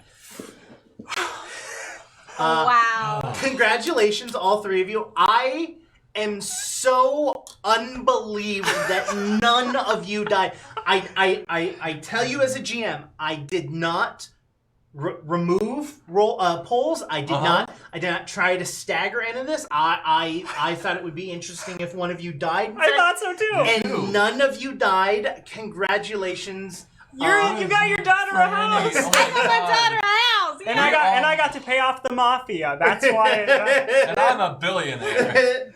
Wow, that was Mafia. amazing. That was awesome. Oh my Wow. god. As the ghost of the house. Yes. Hell yeah. All right, everyone, say your goodbyes. That was amazing. I would just like to thank my mom and my dog, and most of all, God. Franny, start us off. Franny. Oh. Say who you are, where they can reach you, all that good stuff. I'm Franny Morrison. You can reach me on Instagram. Only Instagram. I don't have a Twitter. That's not true. She does. It's. Don't worry about it. Don't try to Franny look for it. _ Oh. just. Right. Yeah, her Twitter is _QueueTimes. There you go. But it's at JUST_FRANNIE. Yeah, it's right below her if you need it. Sorry. And I'm William, and you can find me on Twitter and Instagram at KWilliamWhite. I also run another show, a continuous campaign that we just wrapped up. Basically for season 1, we did 3 full arcs of like a very big story. We ended up at around like 26 episodes, and we have a couple bonus episodes. It is Hijinks and Handlebars. It is a Kids on Bikes tabletop live stream. If you don't know what Kids on Bikes is, if D&D is Lord of the Rings, then Kids on Bikes is Stranger Things, basically. So I do that every Tuesday night, 6:30 p.m. PDT. All of our catalog of the previous episodes, is on QueueTimes' main YouTube channel and a playlist called Hijinks and Handlebars. And I do stuff here on Wednesdays too, sometimes. But yeah. And I have been Jonas. You can find me in the drop these. I picked them up because I could now. I'm on Twitter at Jonas Newhouse. It's below me as well. You can talk to me on there about things. I am also a part of Hijinks and Handlebars. I will be GMing something in the next few weeks. Yeah. Yeah, I'm here most Wednesdays. I'll be doing Monster of the Week. I think is the next thing I'm for sure doing next week. Monster of the Week starts again next week. William and I are both on that. I'm playing a Selkie, and I'm playing a giant leopard seal with a sword in the form of a human. The sword's not in the form of a human. The seal is. Very fun. This was very fun and very stressful. Holy shit. I am so proud of us. Holy shit. I can't believe it. Yes. I thought for sure you were dead. Yeah. And then when you didn't die and you went, I was like, I thought, okay, it's going to be Marge. Yes. It's going to be Marge, but it's okay because I'll be able to do my move. And I knew I needed to pull 2. And then when you made it, I was like, I'm done for. Talk to me about that on Twitter at Jonas Newhouse. I am Indigo. You can reach me on Twitter at IndigoQT. I have a show on here called Game Gorgon where we do 3, not here Twitter, but on YouTube, that we call Game Gorgon, where we go over tabletop games, rules. We also talk a little bit about video games. I am not going to actually, you're not going to see my face on Twitch until August. But I'm going to be at San Diego Comic-Con, and I'm going to be working with Hunters Entertainment, and I'm going to be running Kids on Bikes and Icarus at Gen Con. So I will be there if you want to say hi. And yeah, when I am back, though, I will be running and this is the first time I'm announcing it, I will be running a Pathfinder 2nd Edition with William, Jonas, Krug, and Molly, and the show is going to be called Court of Corvids. Yeah. So stick around for that. It should be hopefully fun. I'll make sure it's fun. I'll make sure it's not. Yeah, and so that's it. I'm going to stand up very awkwardly and walk over and end the stream, but the rest of you can say goodbye. Okay, I'll say goodbye. You go ahead. The last thing I want to say, QueueTimes just started a Patreon, and if you can help them out, that would be awesome. We probably won't mention that too often, but like, it's cool. If you got the means, we would love to have you. Thanks so much. Bye-bye. Bye.